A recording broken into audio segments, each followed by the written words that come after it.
রাষ্ট্র দীর্ঘদিন একটা রিফরমেশনের মাধ্যমে যুগের বিবর্তনে, কালের বিবর্তনে রাষ্ট্রের জন্ম হয়েছে। সেটা রাজবংশ ছিল, পেশি শক্তি ছিল, বিভিন্ন আইডিওলজি ছিল, সবকিছুর বিনিময়ে একটা সময় রাষ্ট্র এস্টাবলিশ হয়েছে। রাষ্ট্রের যে ধারণা মানে স্টেট এরকম, এটা বিবর্তনমূলক মতবাদের। বিবর্তনমূলক মতবাদ যদি আমরা অ্যাকসেপ্ট করে নিই, সেক্ষেত্রে সবকিছু চলে আসে। মানে রিলিজিয়ান একটা ফ্যাক্টর আসে, রাজতন্ত্রের একটা ফ্যাক্টর আসে, খেলাফত ব্যবস্থা একটা ফ্যাক্টর আসে। এই সব কিছু মিলিয়ে দেখা যায় যে একটা রাষ্ট্র দাঁড়ায়। তো আমাদের এই বাংলার মানে বাংলা অঞ্চলের হিস্ট্রিক্যাল ব্যাকগ্রাউন্ড আছে, এবং এই ভারতীয় সভ্যতার, সিন্ধু সভ্যতার অনেক ইতিহাস আছে। তো আমরা যদি সভ্যতাটাকে 1200 সাল থেকে শুরু করি, তখন আসলে আমরা কাউকে স্যাটিসফাই করতে পারবো না। আমার ঐতিহাসিক যে ট্রুথটা আছে, এটা আমাদের মাইনে নিতে হবে যে ভারতবর্ষে একটা সময় মৌর্য শাসন ছিল, সেন বংশ ছিল, পাল বংশ ছিল, এরা ছিল। তো এদের ধারাবাহিকতায় আমরা 1200 থেকে মুসলমানরা আসছি, পরবর্তীতে ইংরেজরা আসছে। এটা ধারাবাহিক প্রক্রিয়া।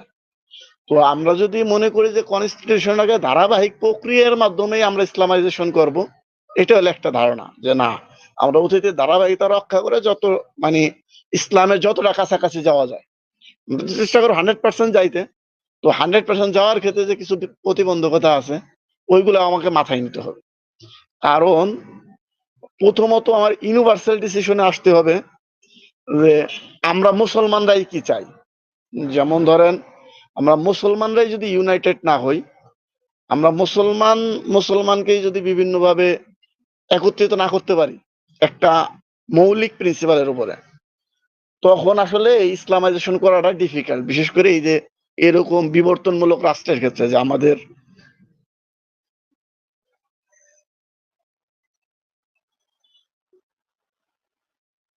সবাই তো মনে হয় চলে গেছে। আছে আমরা। আমরা সবাই আছি। তো এইটা একটা ফ্যাক্টর আছে। যেমন ধরো, আমাকে যদি আপনি কনস্টিটিউশন, বেসিক্যালি আমরা যেটা কনস্টিটিউশন বলতে বুঝি, কনস্টিটিউশন ইন্ডিয়ার মতো অনেক বড় হতে পারে, আবার মার্কিনদের মতো অনেক ছোটও হতে পারে। আমরা মোটামুটি 8-10টা আর্টিকেল দিয়ে একটা কনস্টিটিউশন বানাই ফেলাইতে পারি। কনস্টিটিউশন যত ছোট হবে, আমাদের এই আমাদের মতো ভূখণ্ডের মতো যদি ইসলামাইজেশন করা তত সহজ হবে। যেমন ধরেন, আমি যদি কনস্টিটিউশনে একটা আর্টিকেল রাখি যে রাষ্ট্র রিলিজিয়ান রাইট ইনশিওর করার ক্ষেত্রে প্রত্যেক ধর্মীয় গোষ্ঠীকে আইন করতে কোনো নিবৃত্ত করবে না। মানে আমি মুসলমান, আমার মুসলমানকে কন্ট্রোল করার জন্য, আমার মুসলমানের চাহিদা স্বার্থ রক্ষা করার জন্য বা মুসলমানিত্ব রক্ষা করার জন্য কোনো আইন করতে রাষ্ট্রকে নিবৃত্ত করবে না। হিন্দুদের হিন্দুত্ব টিকানোর জন্য আইন করলে রাষ্ট্রকে কোনো নিবৃত্ত করবে না। এই একটা অনুচ্ছেদ থাকলে আপনি কিন্তু পরবর্তীতে সময়ের তাগিদে, যুগের বিবর্তনে, মানুষ ধর্মের ডিমান্ড অনুযায়ী আপনি পরে ছোট ছোট আইন করে নিতে পারবেন, যেটা ব্রিটিশরা করছে।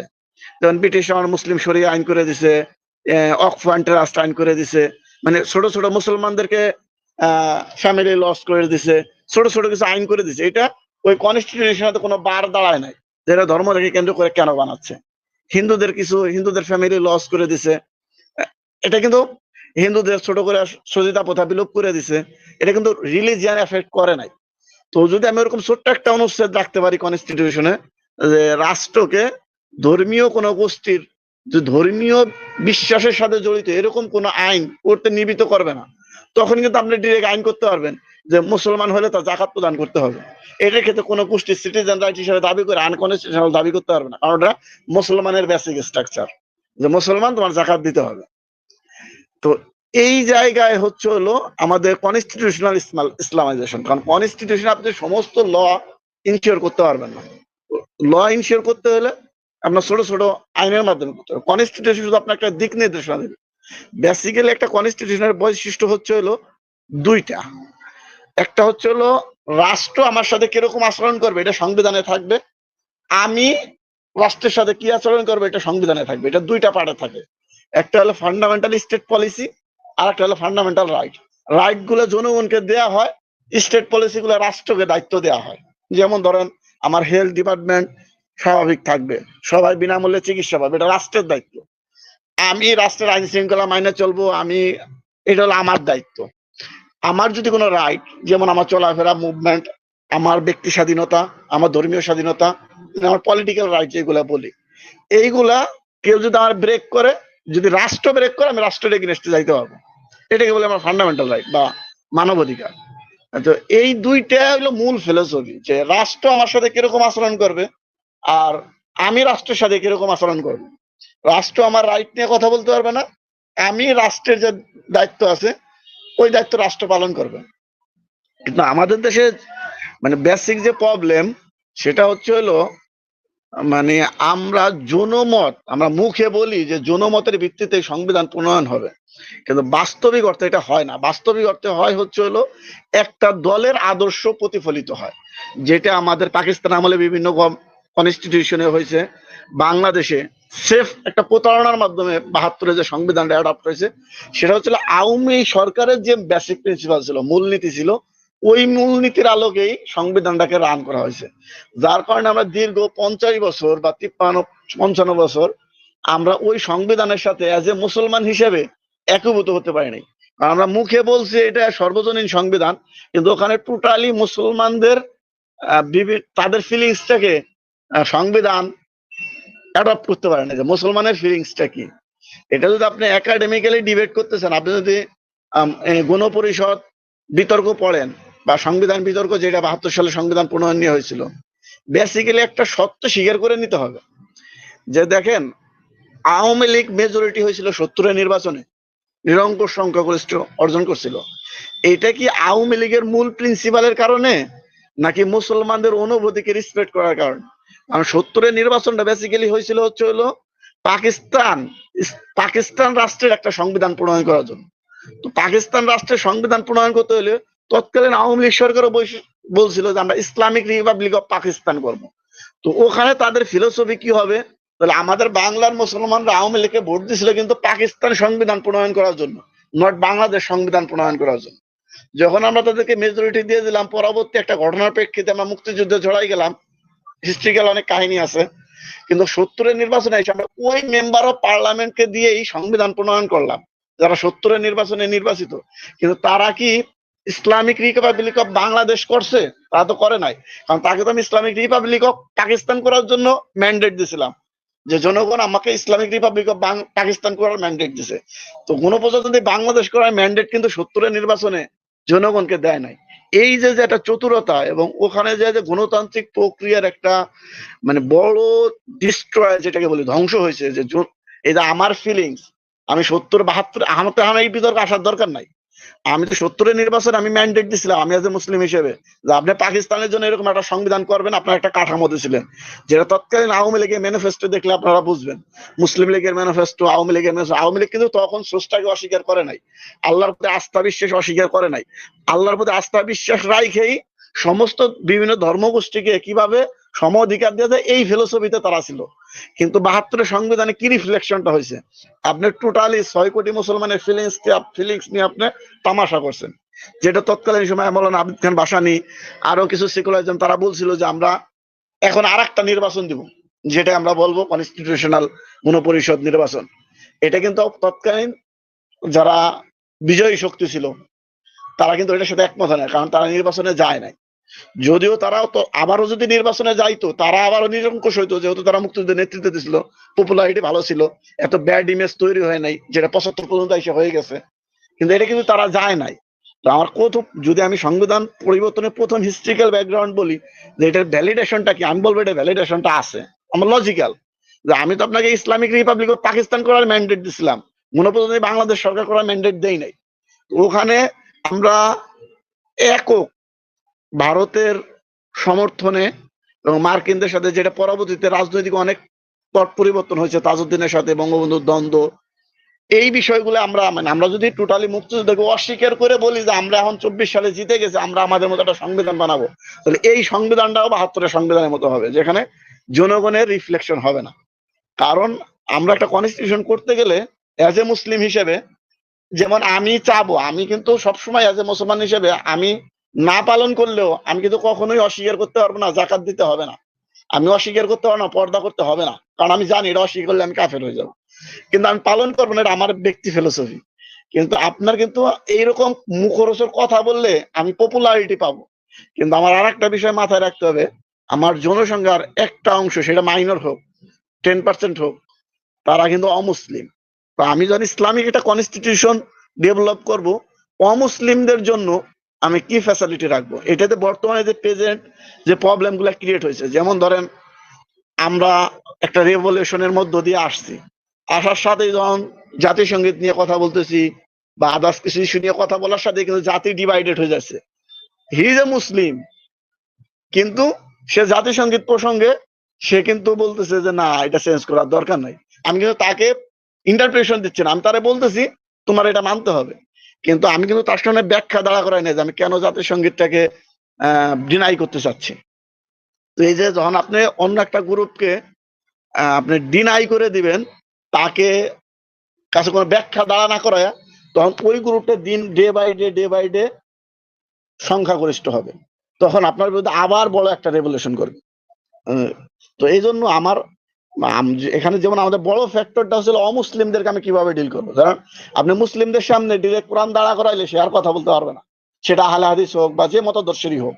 কিন্তু আপনি অমুসলিমদের কিভাবে ডিল করবেন, তাহলে তো আপনি কোরআন দিয়ে ডিল করতে পারবেন না।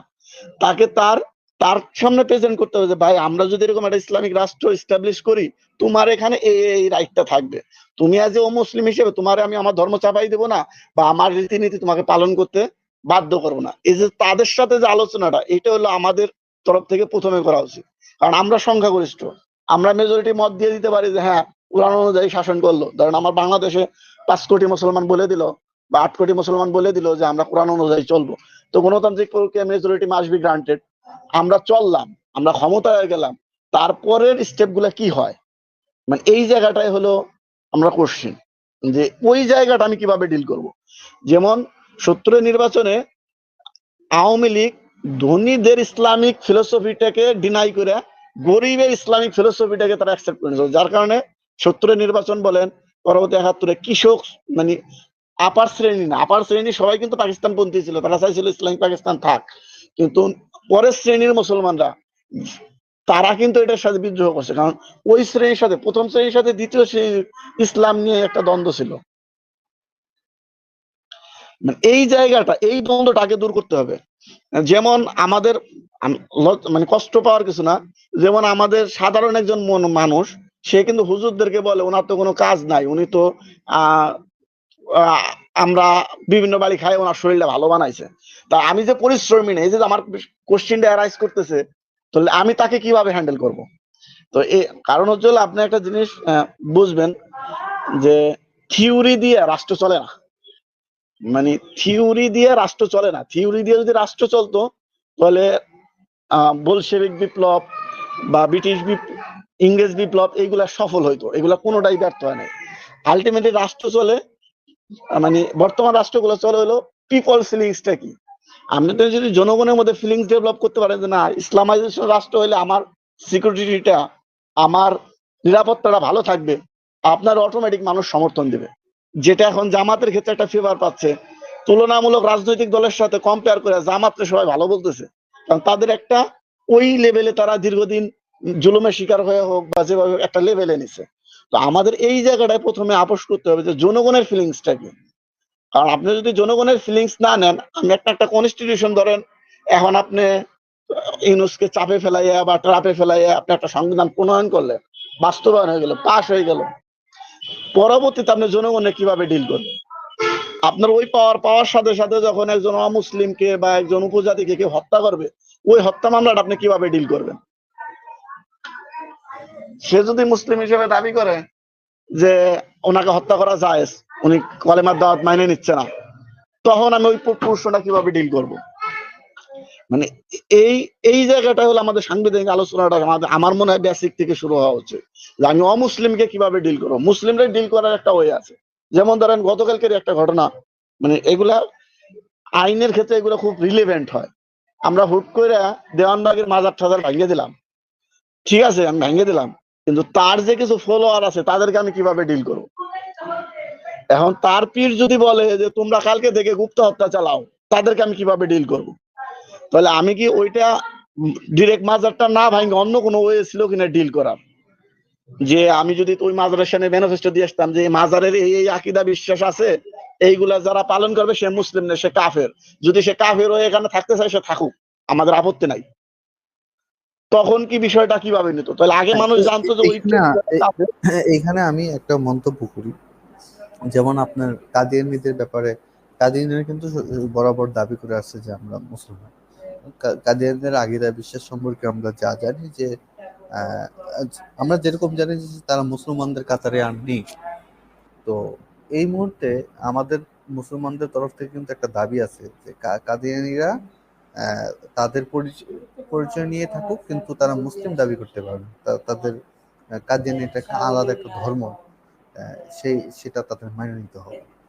সরকারকে সেটা আর কি করতে হবে, আইন করতে হবে যে কাদিয়ানীরা আরেকটা ধর্ম অনুসারী এবং তারা সেই ধর্ম নিয়ে থাকবে, সেটা নিয়ে কোনো সমস্যা নেই, কিন্তু মুসলিম পরিচয় থাকতে পারবে না।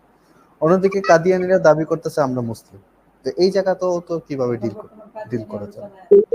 তাহলে আপনি ডিরেক্ট দুই পক্ষরে নিয়ে বসেন, আপনি আমার স্ট্যান্ডটা ক্লারিফাই করেন যে আপনারা এই বিশ্বাস থেকে যদি না ফেরত আসেন, যেমন আমরা জামাতের সাথে দেওয়াবন্দের আকীদার একটা এখন মানে হতে পারি নাই, একমত হতে পারি নাই। মানে যদি অন্য ভিন্ন আলোচনায় চলে যাব, যেমন আবুল আলাহ মওদুদী বলছে এটা আমি ঐতিহাসিক ট্রুথ হিসেবে লিখছি, ওইটা আমার আকীদা বিশ্বাস না, এটা কিন্তু আমরা খণ্ডন করি নাই।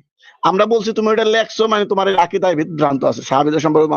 এই যে বিষয়গুলো আপনি যদি সামনাসামনি না বসেন, এটা ডিল হবে না। আমি দূর থেকে ওনাকে বললাম তুমি কাফের, আমি যদি ধরেন এখন কাদিয়ানি তো একটা রিপ্রেজেন্টেটিভ পার্সন আছে, তারা তো একেবারে আইডিওলজিক্যাল একটা পার্সন আছে, আপনি তার 5 জন লোক নিয়ে আমার যে আমরা যারা তাদের কাফের হিসেবে ডিল বলতেছি, এই 5 জন সামনাসামনি একটা বসেন যে আমার স্টান যে আপনি এই কারণে, আপনি যদি এই কারণ থেকে বের হয়ে আসেন তাহলে আপনি মুসলিম, সমস্যা নাই। যদি আপনি ওই কারণে স্থির থাকেন তাহলে আপনি কাফের। আমরা কিন্তু এখন জাতির সামনে আমরা দূর থেকে আমাদের আলোচনায় আমরা বলছি যে ওরা কাফের, মানে আমরা আমাদের হিস্ট্রিক্যাল বিভিন্ন রেফারেন্স ধারণাটার মধ্যে সমস্যা আছে ভাই, এই ধারণাটার মধ্যে সমস্যা আছে যে আপনি যে বলছেন যে এই ধারণা মানে এটা মাইনে নিতে হবে, এটার থেকে বের হয়ে আসলে কাফের। আমি আমি বিষয়টা বোঝানোর জন্য বলি, যেমন কিন্তু এই সালাফিদের মধ্যে বা আহলে হাদিসদের মধ্যে একটা শ্রেণী আছে যারা কিন্তু এই আকীদার ক্ষেত্রে যারা আসারি না, যেমন আমরা আকীদার ক্ষেত্রে আমরা মাতুরিদি বা যারা আশারি, তো তাদেরকে তারা কিন্তু মনে করে যে তারা নাজাত পাবে না। এবং কিছুদিন আগেও কিন্তু একজন এই মাস 2-3 আগে একজন বলছেন যে যারা এই ধরনের মতবাদের অনুসারী তারা কাফের, মানে সরাসরি আমাদেরকে কাফের বলছে এই দেওবন্দীদেরকে। তো এখন তাদের দৃষ্টিতে দেওবন্দীরা কাফের, এবং এই আকীদা যদি লালন করে তাহলে কাফের, এবং সেই আকীদাকে কিন্তু আমরা লালন করি। মানে সে যে আকীদা সম্পর্কে বলতেছে যে আকীদা লালন করলে কাফের, সেই আকীদাটা আমরা লালন করে থাকি, এটা সত্য, 100% সত্য। কিন্তু তার উপরে কুফরির ফতোয়া দিচ্ছে না। তো মানে এই জায়গাটাই দেখেন, আমার এই বৈচিত্র্যময় দেশে আমি ডিসক্রিমিনেশন বললাম, আমি শব্দটা বৈচিত্র্য বলে, এই বৈচিত্র্যময় দেশে যখন আমি ইসলামাইজেশন করতে যাব তখন কিন্তু আমার সবার ফিলিংস থেকে, তাহলে আমরা যদি ইসলামাইজেশন করতে যাই তাহলে আমি আগে ইসলামিক যে কমন ফিলোসফি বা কমন, যেমন এখন আমাদের তাহলে সবার, যেমন ধরেন মূল আমার যেটা আমি মাদ্রাসায় যতদিন পড়ছি বা আমার যে মৌলিক ইসলাম সম্পর্কে আমার যে ধারণা, যে ইসলামের আকীদা বিষয় যত ডিপতে যাবেন তত প্রবলেম অ্যারাইজ হবে। আপনি জেনারেল পিপলের আকীদায় থাকেন, ওই আপনি খুব ডিপতে যাইয়া, যেমন আমার যদি কেউ জিজ্ঞেস করে আল্লাহকে, হ্যাঁ আল্লাহ একজন আছে, তিনি সবকিছুর মালিক, আমার আর কোনো আছে না, আমি কিন্তু আর ব্যাখ্যায় যাব না। আল্লাহর শক্তি নিয়ে আল্লাহ সবকিছু করতে পারে না, আমার আর কোনো ব্যাখ্যা দরকার নেই, কোথায় আছেন কি আছেন এরকম জেনারেল মুসলিমের কিন্তু না। এই যে আমরা যারা একাডেমিশিয়ান, আমরা ডিপতে যেতে যেতে যেতে যেতে যখন আমি তাকে খুব ভিতরে যা কোশ্চেন করতেছি, তারপরে সে বাধ্য হয়ে একটা বিস্ফোরক মন্তব্য করতেছে, আমি তো বলতেছি তুমি এই জন্য কাফের হয়ে গেছো। মানে আমি আমার যে প্লেন ধারণা যে আমি বর্তমান যুগের সাথে, মানে বর্তমান জেনারেশন এসে আমি বলে দেবো এই কমন, এইটাই তোমার মুসলমানিত্ব বৈশিষ্ট্য, যেটা ক্যাবলা মানে কমন, যেটা আপনি ওই যে বেসিক ভিতরে একটা শব্দের তর্জমা করতে যায়, তাফসির তাফসির তাফসির করতে যায়, তারপরে তারা যে কাফের বলার দরকার নাই। মানে ওই আলোচনাটাই আপাতত আমার মতে বন্ধ রাখা উচিত। মানে এটা হলো উম্মার, এটা কিভাবে বা বন্ধ করবেন? যেমন আমি আজকে একটা লেখা পড়েছি, সেখানে বিন বাস বলতেছেন যারা বিশ্বাস করে পৃথিবী গোল, পৃথিবী সমতল না, তারা কাফের, এই কথা বিন বাস বলছেন। তো এখন বিনবাজের অনুসারী বাংলাদেশে অনেক আছে। এখন সে আপনি মানে এই জিনিসটাকে আমরা কিভাবে কন্ট্রোল করব? এটা তো কন্ট্রোল করার কোনো কোনো এই ক্ষেত্রে জায়গায় আমাদের হাতে নাই। এই এখানে জায়গাটাই আমি আমি একটু নোক্তা দিচ্ছি মাঝখান দিয়ে। মানে সেটা হচ্ছে কি, মানে একটা রাষ্ট্রের ভিতরে যদি মানে এই ধরো না, হিন্দু, মুসলিম, খ্রিস্টান, বৌদ্ধ সবাই থাকে, তখন দেখবেন আন্তর্জাতিকভাবে আন্তঃধর্মীয় এক ধরনের সেমিনার হয়। তখন সেখানেও কিছু মূলনীতির আলোকে সবাই একমত থাকে এবং সেটার ভিত্তিতে তারা একটা সিদ্ধান্তে পৌঁছতে পারে। তো এখানে মূল কথা হচ্ছে, ইসলামের ভিতরে বিভিন্ন স্কুল অফ থট আছে। সেটা কিন্তু মৌলিক একটা আকীদার পরে গিয়ে শাখাগত একটা আকীদা গিয়ে বিভিন্ন স্কুল অফ থট তৈরি হয়েছে। তো সংবিধান প্রণয়নের ক্ষেত্রে অথবা রাষ্ট্রীয় আন্তর্জাতিক কোন একটা জিনিস প্রণয়নের ক্ষেত্রে তখন আমরা স্কুল অফ থট থেকে উঠে সবাই যে জায়গায় একমত, সেটার ভিত্তিতে মূলত একটা সংবিধান প্রণয়ন করতে হয় আর কি। আমি যেটা মনে করতেছি, যেরকম আন্তঃধর্মীয় একটা সম্পর্ক যদি ভিত্তিতে যদি একটা বিষয় ঐক্যে আসা যায়, তাহলে ইসলামের বিভিন্ন স্কুল অফ থটকে নিয়ে কেন ঐক্যে আসা যাবে না? তো এটা এই ক্ষেত্রে মূল কথা হলো, প্রত্যেকটা স্কুল অফ থটের কিছু তাদের কিছু সহনশীল ব্যক্তিকে চয়ন করতে হয়, যাদেরকে এই মানসিকতার জন্য তৈরি করতে হয় যে আমরা একটা ঐক্যে আসবো, একটা মানে সহনশীল, সবাই সবার ধর্মীয় অনুভূতিকে ঠিক রেখে কিছু মৌলিক বিষয় আমরা ঐক্যে চলে আসি। আল্লাহ তাআলা এক, রসুল মোহাম্মদ সাল্লাল্লাহু আলাইহি ওয়াসাল্লামকে আল্লাহ তাআলার রসুল, এতটুকুর ক্ষেত্রে তো সবাই মোটামুটি মানে। তাহলে আমরা যদি আগে থেকে ধরিয়ে নিই আমি কাদিয়ানীকে কাফের বলেই সংবিধান প্রণয়ন করব, তাহলে আপনি অন্তত মানে কাদিয়ানী তো কাফের বলতে পারে, মানে স্বীকৃতি দিয়ে সংবিধান প্রণয়ন করতে পারবেন না, বরং সেই ক্ষেত্রে আপনার যে সংবিধান প্রণয়ন করা দরকার ছিল মুসলমানদের জন্য, নিরেট মুসলমানদের, সেটাও পারবেন না তখন আপনি। ঠিক আছে নি? আমার কাছে এই জিনিসটা হ্যাঁ, এরকম মনে হচ্ছে।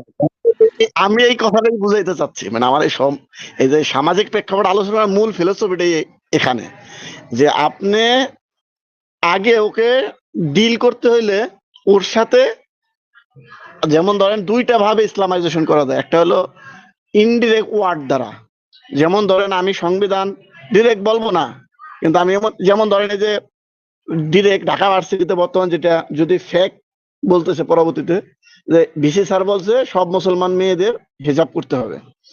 তো এইটা বিসির জায়গা থেকে বিসি বললে প্রথমে নেগেটিভ ইম্প্যাক্ট আসবে, কিন্তু ভিসি যদি তার ক্লাস বা সে যেখানে বসে, মানে তার যে ব্যক্তি ফলোয়ার, তাদেরকে বলে তোমরা ধর্মীয় পোশাক পরে এই ক্যাম্পাসে আসো, যখন তারা দীর্ঘদিন প্র্যাকটিস করবে তখন কিন্তু আস্তে আস্তে যেটা ইউজ টু হয়ে যাবে, যে তখন কিন্তু হবে না। কিন্তু যদি চেয়ার থেকে ডিরেক্ট প্রথমে বলে আসে তখন কিন্তু ডিবেট হয়ে যায়, যেটা জাতীয় সঙ্গীত প্রসঙ্গে হয়েছে। তো আমার কথা হলো, জাতীয় সঙ্গীত যদি বঙ্গবন্ধুর একক সিদ্ধান্তে হতে পারে, তাহলে বর্তমান জনগণের উইলে কেন জাতীয় সঙ্গীত চেঞ্জ করা যাবে না? তার মানে যে প্রথম বলার ধরনটা ভিন্ন ছিল, মানে আর বলার ব্যক্তিটাও ভিন্ন ছিল। যেমন ধরেন এই কোশ্চিনটা যদি আমি কোনো সাহিত্যিক বলাইতাম, এত রিফ্লেকশন হতো না। গোলাম আজমের ছেলে বলছে এই জন্য, মানে আমি দেখবেন, ধরেন আমি একটা কথা বললে বলবে হ্যাঁ ওনার এটা বলার রাইট আছে, আর একজন বলবে এটা বলার রাইট নাই। যেমন আপনি যদি কোনো শারীরিক যেমন কিছুক্ষণ আগে বলেন বিনবাজ বলছে পৃথিবী সমতল, এখন আমরা সবাই কোশ্চেন করবো বিনবাজের এই কথা বলার এখতিয়ার আছে কিনা, কারণ এই কথা বলবে সৌরজগৎ বিজ্ঞানী, মহাবিজ্ঞানীরা বলবে পৃথিবী সমতল না ই। তো এই জায়গাটায় আমাদের বুঝতে হবে যে আমি কোন জায়গাটা কোন কথাটা বললে আমার ফলোয়াররা তো অ্যাকসেপ্ট করে, এটা ভিন্ন বিষয়। আমার যারা ভালোবাসে, আমার যারা মহাবিজ্ঞানী তারা করবে, কিন্তু আমি যে কথাটা বলতেছি এই কথাটা কোন লেভেল থেকে, যেমন ধরেন জাতীয় সঙ্গীত পরিবর্তন করার দরকার, এটা যদি আসিফ নজরুল বলতো বা এটা যদি ডক্টর সলিমুল্লাহ বলতো, তখন কিন্তু এটা বেশি ইফেক্টিভ হতো, কারণ সবাই জানে যে এটা একাডেমিশিয়ান এটা। হ্যাঁ আচ্ছা, কোন ভাই আছেন? তো হ্যাঁ, তো এই জায়গা থেকে যখন গোলাম আজমের ছেলে বলছে তখনই কিন্তু ডিরেক্ট কাউন্টার রিয়াক্ট হয়েছে, কারণ যারা মোটামুটি মুক্তিযুদ্ধ দেখছে বা করছে তাদের কথা এই কথা উনার বলার এখতিয়ার নাই, উনি গোলাম আজমের ছেলে। তো এই এই ফিলিং, মানে আমি বলতেছি যে এই ফিলিংসটা আপনার বুঝতে হবে, যে যেমন ধরেন ডক্টর কামাল হোসেন যদি বলে যে না এখন কনস্টিটিউশনটা রিফর্ম করার দরকার বা একটা করার দরকার, তখন কিন্তু মানুষ বলবে না উনি এই বিষয়ে বিশেষজ্ঞ, উনি যত ফিল করে এটা হওয়া উচিত। কিন্তু আমি যদি বাইতুল মোকাররম মসজিদের খতিবরে বলাই, তখন ডিরেক্ট অমুসলিমরা বলবে এই যে আমাদেরকে দেশ বিতাড়িত করার একটা সংবিধান প্রণয়নে মৌলবীরা উঠে পড়ে লাগছে। তো এই ভাষ্যটা মানে আমাদের কিন্তু ফিল্ডে বলার আগে আমার মনে হয় একাডেমিশিয়ান টু একাডেমিশিয়ান কথা বলা উচিত। যেমন আমরাও বলি সোশ্যাল জাস্টিস চাই, আমরাও বলি ইকুইটি চাই, আমরাও বলি ইকুয়ালিটি চাই, আমরাও বলি মানুষের নিরাপত্তা চাই, রাষ্ট্রের নিরাপত্তা চাই। ইসলামও তো এই কথাই বলে। আমি এইটা কেন তাদেরকে বুঝাইতে পারলাম? যেমন ধরেন আমি প্রশাসনের সাথে, আমি লয়ার, পাশাপাশি আমি প্রশাসনে 4 বছর আমি চাইল্ড প্রোটেকশন নিয়ে কাজ করি। আমি কিন্তু আমার প্রত্যেকটা কমিউনিটি ডায়লগে বলি আপনি অজু করে হাত ধন, কারণ সাবান দিয়ে হাত ধোয়া আছে এটা বেটার। আপনি নিজে নিজের কোশ্চিন করেন যে অজু করলে বেশি পরিষ্কার হন নাকি সাবান দিয়ে হাত ধুলে বেশি পরিষ্কার হন। মানে আমি যখন বিভিন্ন স্কুলে বা কাউন্সিল ওনারা কিন্তু অ্যাকসেপ্ট করে, বলে না স্যার এটা তো অজু করাটাই তো বেটার। তো এই যে একটা ভিন্ন ওয়ে, আপনি ডক্টর কামালকে নিয়ে বসেন, ওনাদেরকে বলেন যে ভাই ইসলাম ইকুয়ালিটির ক্ষেত্রে এই ফিলোসফি বলে, তখন ওনারা কিন্তু ডিনাই করতে পারবেন আপনাকে। কারণ আপনি যদি বেসিক ইসলামিক ফিলোসফি গুলো দেখেন, সিটিজেন রাইটের ক্ষেত্রে বলেন বা, তখন কিন্তু আপনি অলরেডি ইসলামাইজেশন করে ফেলাইলেন, কিন্তু আপনি ডিরেক্ট বলতেছেন না যে এটা ইসলাম। মানে আপনি যখন দুইটা কমন সমতলে দাঁড়া করাবেন, যেমন আমি যখন দাঁড়া করাইছি যে উজু করা বেটার নাকি সাবান দিয়ে হাত ধোয়া বেটার, কোনটা বলছে উজু করা বেটার, কারণ ওখানে আমার প্রত্যেকটা অঙ্গ প্রত্যঙ্গ পরিষ্কার হয়ে যাচ্ছে এবং মানসিকও একটু তৃপ্তি পাচ্ছে। এই জায়গাটাই হলো আমাদের মানে যে যদি আমরা নতুন সংবিধান করতে চাই, এই আলোচনাটা তোলা উচিত, যে আলোচনাটা আমাদের অন্য যারা এই বিষয়ে বিশেষজ্ঞ তারাও থাকবেন, পিপলস একটা উইং থাকবে, আমরা থাকবো, তারা তাদের ফিলোসফি বলবে। আমরা কারণ যখন সংলাপে বসবেন তারা তো তখন বলবে আমরা এরকম রাষ্ট্র চাই, তারা বলবে যে এই অধিকার গুলো ইনশিওর করবে রাষ্ট্র, তখন আপনি বলবেন হ্যাঁ ওই ওই ইনশিওর গুলো করাই ইসলামিক রাষ্ট্রপ্রধানের কাজ। তখন কিন্তু এই যে আচ্ছা, আমরা কানেক্ট করবো। এখানে আমরা একটা বিষয় যোগ করি, সেটা হলো ওই কামরুল লতিফের সাথে আমার তখন কিন্তু আমরা কানেক্ট হতে পারবো। আর যদি শুরু থেকে আমরা বলি না আমাদের মতো একটা, যেটা চরমানাই পেশাব বলতেছে, তো ওনার ওই কথাটা ভিন্ন একটা গ্রুপ ডিরেক্ট প্রতিহত করার চেষ্টা করতেছে। আর যদি আমরা ওইটাই আলাপ আলোচনার মাধ্যমে বলি, উনার মতাদর্শ শুই না, আমি তার সাথে সহমত করে বলি যে আপনার ওই সহমতের সাথে আমার এই বিষয়গুলা, মানে আপনি দেখবেন এমন কোন জুরিস্ট নাই, কনস্টিটিউশন বিশেষজ্ঞ বলেন বা জেনারেল ল বিশেষজ্ঞ বলেন, আপনি তার ফিলোসফি ব্যাখ্যা দেওয়ার পরে আপনি ওইখানে ইসলাম খুঁজে পাবেন না। আমি এখানে একটা কথা বলতে চাই, সেটা হলো আপনি আপনি যে আপনার কথার মুদ্রা কথাটা এরকম, মানে যে যেই কাজের লোক সে যদি সে প্রস্তাবটা রাখে তখন গিয়ে এটার মীমাংসা করাটা সহজ। যদি অন্য লোক এসে এখানে বাগড়া দেয় তখন গিয়ে জিনিসটা আহ, আহ, মানে হয়ে যায়, বিতর্ক তৈরি হয় এবং এটা ভিন্ন আলাপ শুরু হয়। কিন্তু এখানে এখানে এখানে দেখেন আপনার যে সংবিধানকে যে ইসলামাইজেশনের যে প্রস্তাব, সেক্ষেত্রে কিন্তু আমাদের আমাকে যদি প্রশ্ন করে যে আমি সংবিধানে আসলে কি ধরনের সংস্কার চাই, তো একদম সর্বপ্রথম আমরা যেটা বলতে চাই যে রাষ্ট্রের যে মালিকানা, রাষ্ট্রের যে সার্বভৌমত্ব, সেটাকে আমরা চাই যে আল্লাহ এবং আল্লাহ রসুলের হাতে সমর্পণ করতে। এবং একদম যেটা পাকিস্তানের সংবিধানে যা আছে যে রাষ্ট্রের সার্বভৌমত্বের মালিক আল্লাহ এবং আল্লাহ রসুল। তো এখন এই যে এই প্রস্তাবটা তো কোনো সেকুলার বা কোনো ইংরেজি শিক্ষিত সলিমুল্লাহ খান থেকে শুরু করে আপনার যত আসিফ নজরুল, ডক্টর ইউনূস বা যারাই আছে, তারা কিন্তু কেউ এই মতটাকে পোষণ করে না।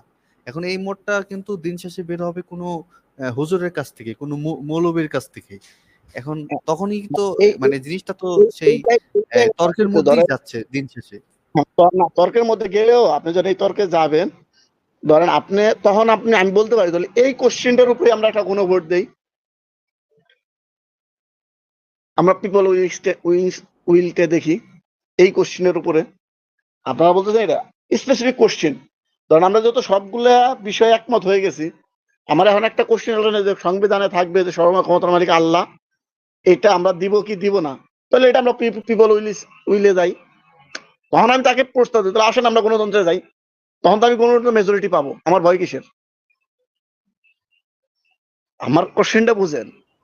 এক্ষেত্রে আমার কাছে মানে একটা নোক্তা দিচ্ছি আর কি, যে আমাকে দুইটা ভাগে ভাগ করতে হয় সংবিধানকে। মানে সংবিধানে কিছু বিষয় হচ্ছে কি, সরাসরি যারা একাডেমিক লোক, শাস্ত্র বিষয়ক লোক, তাদের সাথে আমাদের সংলাপে যাওয়া, বরং আমি কোন একটা মতাদর্শের পক্ষ হয়ে কোন একটা জিনিসকে দাবি না করা, এটা একটা বিষয়। তখন আমি আমারটা কেন শ্রেষ্ঠ, তারটা কেন শ্রেষ্ঠ না, এই সংলাপে আমাকে উঠতে হবে।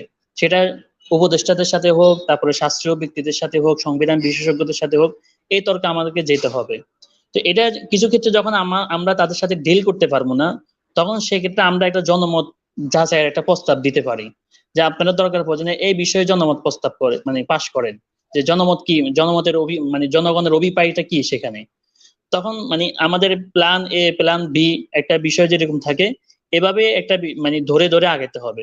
তো এক্ষেত্রে কিছু বিষয় আমাদের প্ল্যান এ তে পাশ হয়ে যাবে, কিছু বিষয়ের জন্য আমাদের প্ল্যান বি লাগবে, যেটা আমার কাছে মনে হচ্ছে আর কি। এক্ষেত্রে আসি, আর না মূল কথা হচ্ছে এখন মানে নজরুল ভাই যে জিনিসটা বলতে চাচ্ছেন সেটা হচ্ছে মূলত এই বিষয়গুলা কে ইসলামাইজেশন করার জন্য কিছু প্রতিবয়ান তৈরি করতে হবে।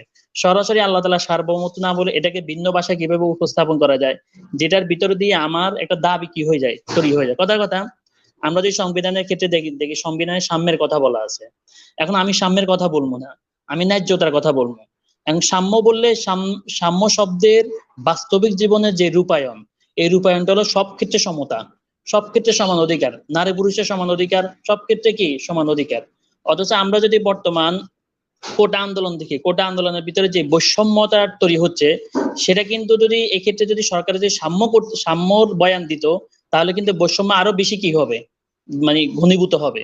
তো এক্ষেত্রে সবাই বলতেছে কি ন্যায্যতা, মানে অনেক সময় সংবিধানের সমতার কথা বলা থাকলেও সেক্ষেত্রে এটা পজিটিভ হলো ডিসক্রিমিনেশন তৈরি হয় এক্ষেত্রে আসি।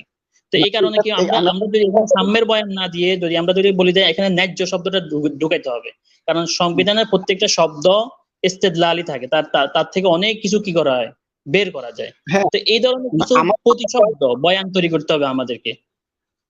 আচ্ছা, হ্যাঁ এখানে আপু এখানে এই যে জায়গাটা সর্বময় ক্ষমতার আপনার অধিকারী আল্লাহ এবং আল্লাহ রসুল, মানে এটার এই শব্দটা সরাসরি এভাবে না রেখে আমরা অন্য কোন ভাবে রাখতে পারি, এটা তো একটা গুরুত্বপূর্ণ প্রশ্ন। কারণ কারণ মানে পুরা সংবিধানটাই মানে এই বক্তব্যের উপর চেঞ্জ হয়ে যায়। কারণ আমরা গণতন্ত্রের উপর ইসলামের জায়গা থেকে গণতন্ত্র নিয়ে যত সব প্রশ্ন করে, প্রত্যেকটা প্রশ্নের মূল হচ্ছে গণতন্ত্র সবকিছুর মালিকানা জনগণের উপর দিয়ে দেয়, যে জনগণই হলো সবকিছুর মালিক। তো এখন এখন আহ, আপনার এই জনগণের মালিকানাটাই সরে যায় হলো আল্লাহ এবং আল্লাহ রসুল মালিক, এই বক্তব্যের মধ্য দিয়ে। এখন এই বক্তব্যটাকে আমরা, আপনি যেমন সাম্য আর ন্যায্য দুটা শব্দের তফাতের মধ্যে দিয়ে দেখিয়েছেন, আমরা ওই জিনিসটা অবশ্যই ঠিক আছে, ওটা নিয়ে আমার কোনো আপত্তি নেই। কিন্তু এইখানে মানে এই সর্বময় ক্ষমতা আল্লাহ আল্লাহ রসুলের জায়গায় আমরা অন্য ভিন্ন কোন শব্দটা আমরা ব্যবহার করতে পারি? আপনি যে শব্দটা বলছেন, এই শব্দটা সংবিধানে থাকলে তার ইফেক্টটা কি হয়? যেমন ধরেন আমাদের সংবিধানের আমরা যতগুলা পার্ট আছে, আমি প্রেজেন্ট সংবিধানের বেস ধরেই আপনাদের সাথে কথা বলতেছি। যে প্রেজেন্টের সংবিধানটা আছে, এখানে কিন্তু বলছে রাষ্ট্রের মালিক জনগণ। তো এই জনগণ, আসতেছে এক মিনিট, তো এই জনগণ, রাষ্ট্রের মালিক জনগণ, তো এটা কিভাবে রিফ্লেকশন হয়? রিফ্লেকশন হয় হলো ওখানে আমরা অন্য একটা অনুচ্ছেদে বলছে যে রাষ্ট্রের সকল সিদ্ধান্ত জনগণ কর্তৃক হবে, যার কারণে আমরা মেম্বার, চেয়ারম্যান অনেকগুলা পার্টে পার্টে জনগণের প্রতিনিধি রাখছি। এখন যদি আমি এখানে বলি সর্বময় ক্ষমতার আমি আল্লাহ, আমি বললাম, তাহলে এই আল্লাহ তো আসমান থেকে আইসা জমিনে আইন বাস্তবায়ন করবে না, কিছু মানুষের মাধ্যমে বাস্তবায়িত হবে আল্লাহর আইন। তো এই মানুষগুলা কিভাবে নির্বাচিত হবে সেই প্রক্রিয়াটা বলে দিলে আপনি ওই অনুচ্ছেদটা সহ অতিরিক্ত একটা সাবঅর্ডিনেট ক্লোজ দিলে আপনার ওই কোশ্চেনটা থেকে বেরোয় আসা আমাদের রাষ্ট্রের সর্বময় ক্ষমতার মালিক আল্লাহ, এবং এই যারা রাষ্ট্রপ্রধান নিয়ন্ত্রিত হবে তারা জনগণ কর্তৃক নির্বাচিত হবে। তখন কিন্তু আপনি ওই অন্য ফিলোসোফারদের আপনার খণ্ডন করতে পারতেছেন। বা আপনি যদি ডিরেক্ট আল্লাহ না লেখে তাহলে লেখেন রাষ্ট্রের সর্বময় ক্ষমতার মালিক স্রষ্টা। এই স্রষ্টা হিন্দুদের স্রষ্টাও আছে, মুসলমানের স্রষ্টা আছে, বাংলাদেশ স্রষ্টাও আছে, মুসলিমের স্রষ্টাও আছে। আপনি ওই শব্দে যান যে রাষ্ট্রের হ্যাঁ, সর্বময় ক্ষমতার মালিক এটা গেলে স্রষ্টা, এই এটা স্রষ্টার প্রতিনিধি মানে ভগবানের প্রতিনিধি, ঈশ্বরের প্রতিনিধি, গডের প্রতিনিধি, আল্লাহর প্রতিনিধি দুনিয়া তো সরাসরি আসবে না নবী রাসূলের মতো। এটা না, আমরা ঠিক করবো কিছু মানুষের দিয়ে। এই যে এখানে একটা ডিবেট। আমি একটা মন্তব্য করি, এখানে আমার একটা মন্তব্য করা আছে। একটা বিষয় কি, আজকেও আমার এক ভদ্রলোকের সাথে কথা হচ্ছিল, তো উনি বললেন যে আমরা যখন এই আহ, কথা বলি যে বাংলাদেশের মুসলমান, বাংলাদেশের হিন্দু, বাংলাদেশের খ্রিস্টান, তো আমরা কিন্তু তখন পার্সেন্টেজটা জাজ করি না। এখন একটা দেশের 90%, যেখানে প্রায় 90% মুসলমান, তো সেই দেশের সংবিধানে মুসলমানিত্বই তো বেশি রিফ্লেক্টেড হওয়ার কথা। হ্যাঁ, তো এখানে আমাকে আমাকে সংবিধানে আল্লাহ শব্দের বদলে যে আমি যদি ইনডিরেক্টলি আমি স্রষ্টা শব্দটা ব্যবহার করি, তো সেখানে সংবিধানে এই এই অনুচ্ছেদটা যোগ করার যে অর্থ, সে অর্থটাই আর থাকতেছে না, সে অর্থটাই তখন অন্যদিকে চলে যাচ্ছে। তো এখানে আল্লাহ শব্দটা মানে সরাসরি আল্লাহ শব্দ সহই যোগ করার উদ্দেশ্য এইটাই, যেন আমাদের 90% মুসলমানের যে অনুভূতি, যেখানে তারা সবকিছুর মালিক মনে করে আল্লাহকে, আল্লাহ আসমান এবং জমিন এগুলো সবকিছুর মালিক আল্লাহ, এবং আমরা হলেন দায়িত্বপ্রাপ্ত, আমরা দায়িত্বশীল। তো তো এখন এই এই জায়গাটাই তো সেখানে ফুটে উঠছে না। এখন আপনি যদি স্রষ্টা লেখেন, তো হিন্দুরা এই বিশ্বাস করে কি করে না সেটা তো আমরা জানি না, যে এটা তার দায়িত্বপ্রাপ্ত মনে করে কি, মানে আমরা যেমন আল্লাহর খলিফা মনে করি, তো হিন্দুরা কি নিজেদেরকে তাদের কোনো দেবতার খলিফা মনে করে কি করে না সেটা তো আমরা জানি না। মানে সেই ব্যাপারটা তো আনার এখানে কোনোভাবে প্রাসঙ্গিক হইতে পারে না। না, এক্ষেত্রে আমার কিছু কথা আছে, সেটা হচ্ছে কি, মানে আমরা যেটা এখানে ইসলামাইজেশন করতেছি, এর কারণ এটা হলো ভবিষ্যৎ ইসলামের জন্য আমরা একটা ক্ষেত্র তৈরি করতে চাচ্ছি। তো এক্ষেত্রে আমাদেরকে একটা বিষয়ে একাধিক কাজ করতে হয়। এক্ষেত্রে যেরকম সংবিধান বিশেষজ্ঞদের সাথে আমাদের সংলাপে যাইতে হয়, আবার একটা বিষয় আমাদের জনসচেতনতা তৈরি করতে হয়। দ্বিতীয় বিষয় হচ্ছে আমাদের ইসলামাইজেশন করার জন্য কিছু প্রতিবয়ান তৈরি করতে হয়। তো ধরেন না, আমরা যদি এখানে বলি যে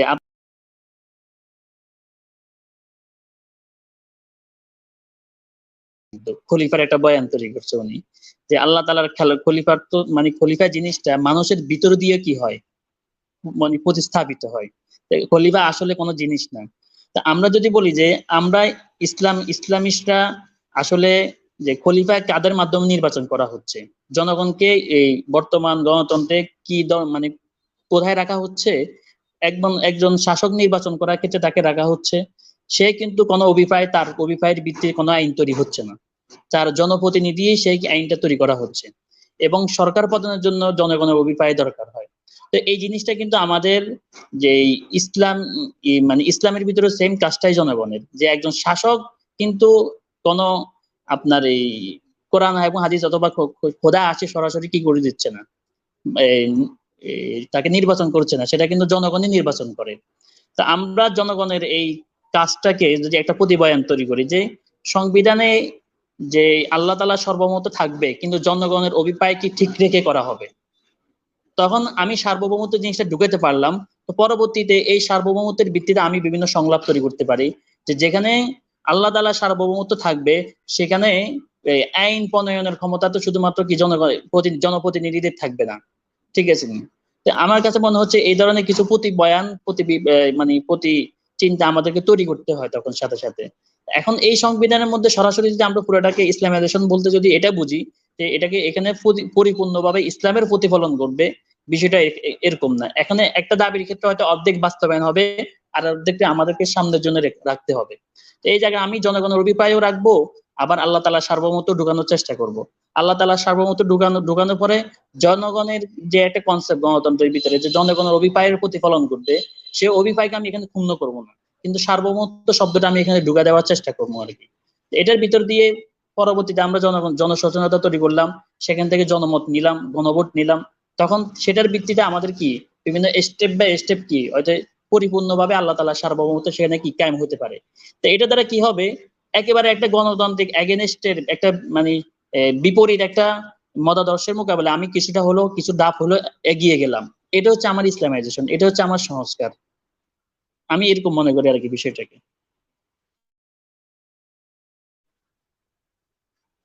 এই জায়গাটাই ধরেন আপনি হুট করে একটা প্রচলিত ব্যবস্থা থেকে মানে আপনার ঐতিহাসিক একটা সত্য মাইনে নিতে হবে।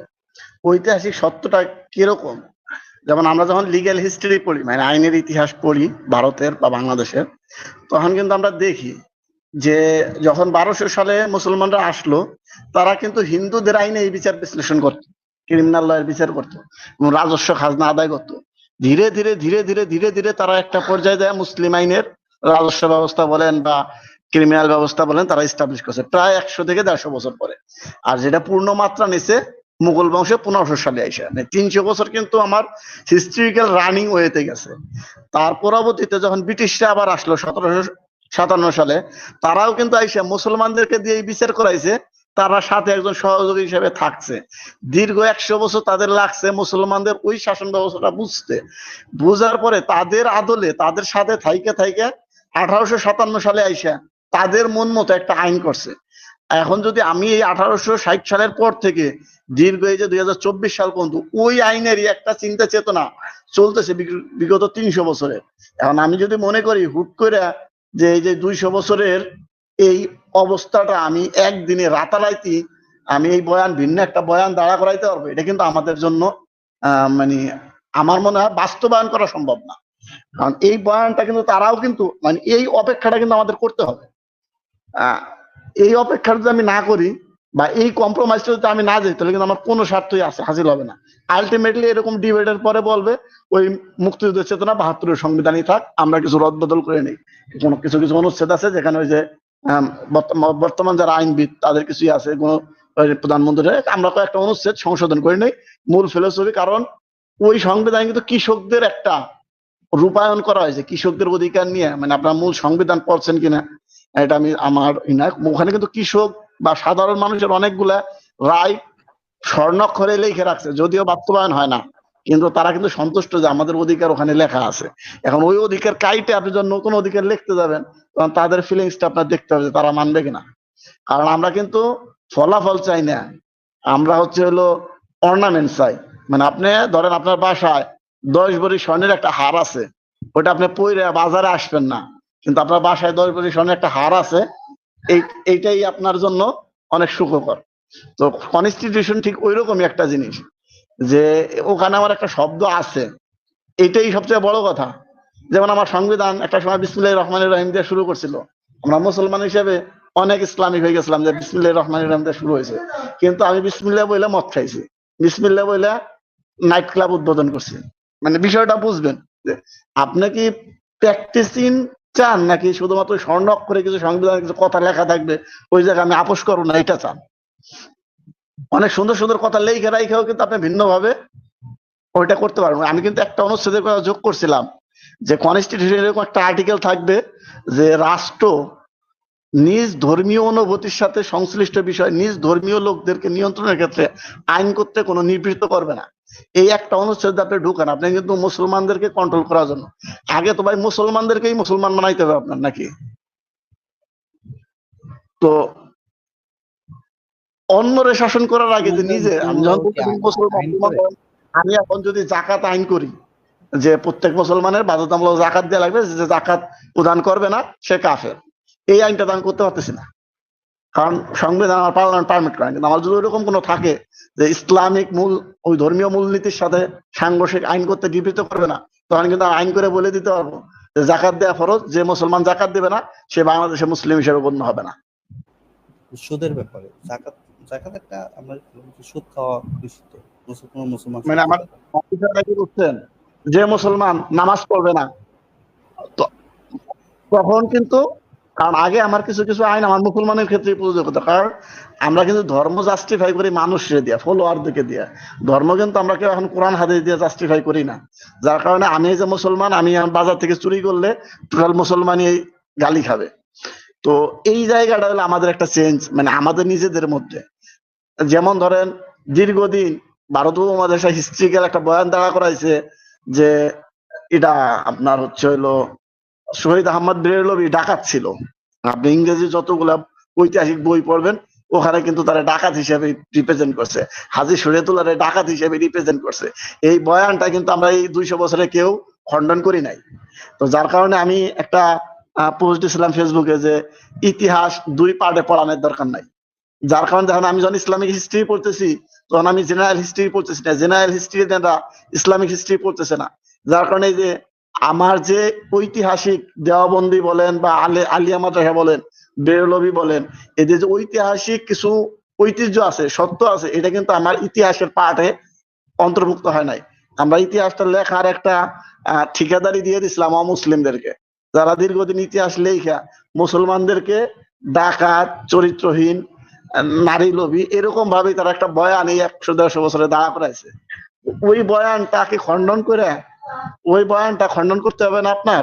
ওই বয়ানটা খণ্ডন না করে আপনি ডিরেক্ট এই সংবিধান চেঞ্জ করলে আপনার মানুষ মানবে না। কারণ আপনার মুসলমানদের অবস্থানটা কোথায় আপনার চিন্তা করতে হবে। যে যেই মুসলমানরা মা বলতে দেশ জানে, তারা ওই মা বলতে কালিরে চিনে না, আপনি সেই মুসলমান নিয়ে কত দূর যুদ্ধে যাবে? কারণ আপনার মুসলমান তো আফগানিস্তানের মুসলমান না, পাঠান না।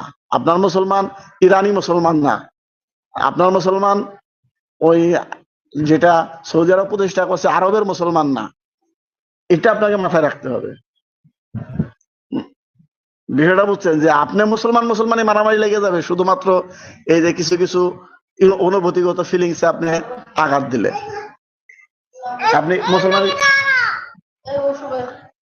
মুসলমানদেরকে ইউনাইটেড করতে পারবেন না। ঠিক আছে, এখন যদি ইউনাইটেড না করতে পারেন তাহলে তো আপনি মানে এই ফিলিংসটা দাঁড়া করাইতে পারবেন না। এই জন্য আমার সবচেয়ে বড় দরকার হচ্ছে হলো একটা লেভেলে আলোচনা করা। তার সাথে আমার ওই ডক্টর জাকির নায়েক একটা কথা বলতো যে আপনার সাথে আমার দ্বিমত কোথায় আছে ওইটা না, আগে একমত কোথায় আছে আমরা এই বিষয় নিয়ে আলোচনা করি। আপনার সাথে আমি এই জায়গায় একমত, পরে দ্বিমতের বিষয় নিয়ে আমি গণভোট নিব, যেহেতু আমরা গণতান্ত্রিক প্রক্রিয়ায় বিশ্বাসী, আমরা গণভোটে আসি। একমতের বিষয়ে তো আমার ডিবেট করার দরকার নাই। আপনিও একমত, আমিও একমত, এখানে ভোট কি হবে? আপনি একমত না, আমি একমত না, এখন আমরা ওই কটা প্রশ্নে গণভোটে যাই, তারপরে সংবিধান প্রণয়ন করি।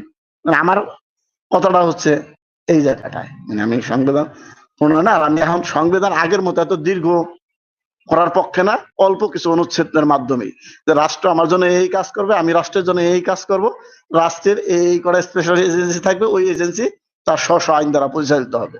শেষ। এইভাবে আমি রাষ্ট্র মানে নতুন সংবিধান, সংক্ষিপ্ত সংবিধানের পক্ষে। কারণ সংবিধান এত বড় রাখলে ওইটার কি হারায়, গুণগত মান হারায়। আলটিমেটলি আপনি সংবিধানের ওই অনুচ্ছেদ গুলো বাস্তবায়ন করতে পারবেন না, জনগণ কাছে প্রতারিত হবে। যে সেফ যেটাকে আমরা মানে আমাদের দেশের সংবিধান যখন আমরা ক্রিটিসিজম করি তখন আমি বলি এটা হচ্ছে উন্নত মানের মিথ্যার সংমিশ্রণের একটা দলিল। আচ্ছা, এখানে তো মানে এখানে তো আপনি বলতেছেন নজরুল ভাই, এখানে তো আপনি বলতেছেন যে এখন এতক্ষণ পর্যন্ত আমরা যে আলোচনাটা করলাম যে আমাদের একটা ইসলামাইজেশনের ক্ষেত্রে সেখানে জনমত তৈরি করতে হয়, সেখানে সংলাপে যেতে হয় এবং প্রতি চিন্তা এবং কিছু প্রতিবয়ান তৈরি করতে হয়, সেটা শব্দগতভাবে এবং আপনার ব্যাখ্যাগত জায়গা থেকে আমাদেরকে তৈরি করতে হয়। কিন্তু এখানে আরেকটা বিষয় হচ্ছে কি, সরাসরি আমি জনমত ছাড়াও অথবা জনসচেতনতা ছাড়াও কিছু বিষয় যদি আমি এই যারা একাডেমিশিয়ান অথবা যারা সেই এই সংবিধান বিশ্লেষক অথবা উপদেষ্টা তাদেরকে যদি আমি বলি যে ৭১-এর যে ঐতিহাসিক যে সিচুয়েশন প্রেক্ষাপট, সেখানে তো আমরা ধর্ম নিরপেক্ষতার চেতনায় আমরা যুদ্ধ করি নাই, অথবা সেখানে গণতান্ত্রিক চেতনা আমরা যুদ্ধ করি নাই, সেখানে সমাজতন্ত্রের জন্য আমরা যুদ্ধ করি নাই, কিন্তু সমাজতন্ত্রের প্রস্তাবনার ভিতরে এই সমস্ত বিষয়গুলার মানে আছে। তাহলে এই বিষয়গুলো যদি আমরা সে সময়কার সিচুয়েশনকে টানি নিয়ে আসি, সরাসরি সংলাপে যাই, তাহলে সংলাপে যাওয়ার মাধ্যমেও তো আমার এই বিষয়গুলো কি আপনার এই মানে সুরাহা করা সম্ভব। কারণ এই সমস্ত বিষয়গুলো কিন্তু সাধারণ জনগণ কি পরিপূর্ণ বুঝে না, যে ধর্ম নিরপেক্ষতা জিনিসটা আসলে কি, গণতন্ত্র জিনিসটা আসলে কি, সমাজতন্ত্র জিনিসটা আসলে কি। তো আবার দেখা যাচ্ছে দেশ স্বাধীন হয়েছে তখন ভারতের একটা প্রণোদনায় মূলত ধর্ম নিরপেক্ষতাকে এখানে কি অংশ মানে জড়িত করা হয়েছে। তাহলে এই বিষয়গুলা মানে আমরা চাইলে এখানে কোনো প্রতিবয়ান, কোনো জনসচেতনতা ছাড়াও তো সংলাপে যাওয়ার মাধ্যমে এই বিষয়গুলো সুরাহা করতে পারে। বিষয়টা আপনার দৃষ্টিকোণ থেকে আপনি কিভাবে দেখেন এই বিষয়গুলোকে, মানে ফিলোসফিক্যাল যে বিষয়গুলা, কারণ ফিলোসফিক্যাল বিষয়গুলো তো জনগণ এত বেশি বুঝে না। এটা তো করা ফরজে আইন। যেমন ধরেন ডক্টর এনায়েতুল্লাহ আব্বাসী যখন শাহরিয়ার কবিরের সাথে একটা ডিবেটে বসলো, তখন ইসলামিক অনেক কিছু নিয়ে একটা ফিলোসফি কিন্তু অনেক একটা র্যান্ডমলি চেঞ্জ হয়েছে, মানুষের মধ্যে রেফারেন্স হয়েছে। দুই ধরেন আপনি যখন যারা ডক্টর কামালের সাথে বসে আমি যখন যুক্তিতে ডক্টর কামাল আমার সাথে রাগান্বিত হয়ে যাবে লজিক্যালি, তখন কিন্তু মানুষ বলবো ওনার কাছে যুক্তি না, উনি স্রেফ ভণ্ড হিসেবে ছিল। যেটা শাহরিয়ার কবিরের সাথে এনায়েতুল্লাহ আব্বাসী বসার পরে হয়েছে, মানে লজিক্যাল যখন কথা বলতে পারে নাই। তো এইটাও একটা অ্যাডভান্টেজ আছে। আপনি যখন একাডেমিক, যারা একাডেমিক মানে পূজনীয় সর্বোচ্চ আসরে আছেন, তার সামনে যা আপনি খণ্ডন করার পরে সে আপনার কাছে টিকতেছে না, তখন কিন্তু আপনি অ্যাডভান্টেজ হবেন, আপনি হাইরে যাওয়া জিতে যাবেন। কারণ আপনার ওই কথাটা বাস্তবায়ন হলো না, কিন্তু 5 বছর বা 2 বছর পরে আপনি কিন্তু জিতে যাবেন, কারণ সবাই জাতি দেখবে সে ওই কোশ্চিনে সে পরাজিত, ওই কোশ্চিনটা সে তার কাছে কোনো ব্যাখ্যা নাই। যেমন অনেকগুলো আমাদের ভেগ টার্ম আছে লিগ্যাল ওয়েতে যার কোনো ব্যাখ্যা নাই, আমরা এটা মানি। যেমন যে কিছুক্ষণ আগে একটা কথা বললেন আপনারা যে ন্যায্য আর সাম্য, আমাদের কনস্টিটিউশন বলছে ইকুয়ালিটি বিফল ল, আইনের দৃষ্টিতে সবাই সমান। এই সমানের ব্যাখ্যাটা কিন্তু কনস্টিটিউশনে দেয় নাই, ব্যাখ্যাটা কিন্তু জুডিশিয়াল ডিসিশনের মাধ্যমে আসছে। তো ওই জুডিশিয়াল ডিসিশনটা কি ওখানে বলছে, মানে ব্যাখ্যা দিছে যে ইকুয়ালিটি বিফল ল কিভাবে হবে, আইনের দৃষ্টিতে সবাই সমান।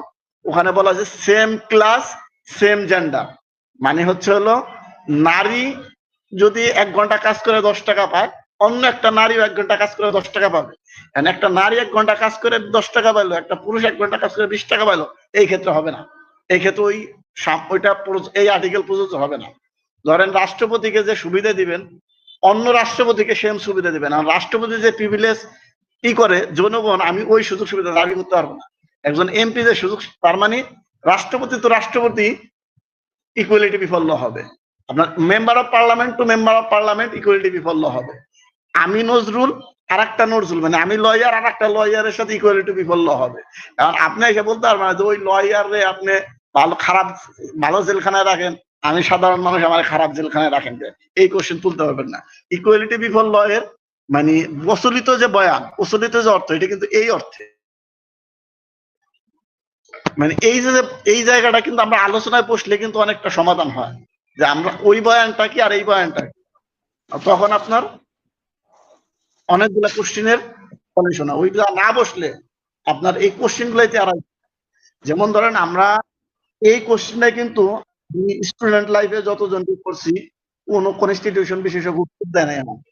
যেমন আমরা প্রথম বলি বাংলাদেশের প্রথম কনস্টিটিউশন হলো declaration of independence of declaration of independence, ঘোষণাপত্র হলো মূল সংবিধান, আমাদের প্রথম সংবিধান। ওই প্রথম সংবিধানে কিন্তু নাই যে ধর্মনিরপেক্ষতা, সোশ্যালিজম এইগুলা থাকবে, মূলনীতি এইগুলো হবে, এটা কিন্তু প্রথম সংবিধানে নাই। ৭২ সংবিধান আসলো কোথা থেকে? এই কোশ্চিনটা আমরা আজ পর্যন্ত ৫৩ বছরে কোন একাডেমিশিয়ানকে করছি যে ভাই আপনি প্রথম সংবিধান যেটা চেতনা নিয়ে আমরা বললাম আমরা মুক্তিযুদ্ধে গেলাম, ওখানে আপনি সেকুলারিজম পাইলেন কই আর সমাজতন্ত্র পাইলেন কই? সংবিধান তো নাই। কারণ আমরা যারা সংবিধান নিয়ে আমরা সবাই বলি প্রথম সংবিধান হচ্ছে ইন্ডিপেন্ডেন্স অফ ডিক্লারেশন। ওখানে রাষ্ট্রীয় কাঠামো বলা ছিল, রাষ্ট্রের কি কি বিষয়ের উপরে মূলনীতি নিয়ে রাষ্ট্র আগাবে ওইটাও বলা ছিল। ওখানে বলছিল সাম্য, মানবিক মর্যাদা, সামাজিক ন্যায় বিচার, এই তিনটে হবে আমাদের সংবিধান মূলনীতি। তো এই তিনটার বাইরে আপনি সেকুলারিজম কোথার থেকে আবিষ্কার করলেন? আমার একটু ব্যাখ্যা দেন। আমার কোন সংবিধান বিশেষজ্ঞ এই ব্যাখ্যাটা দিবেন। এই কোশ্চেন থেকে আমি করছি।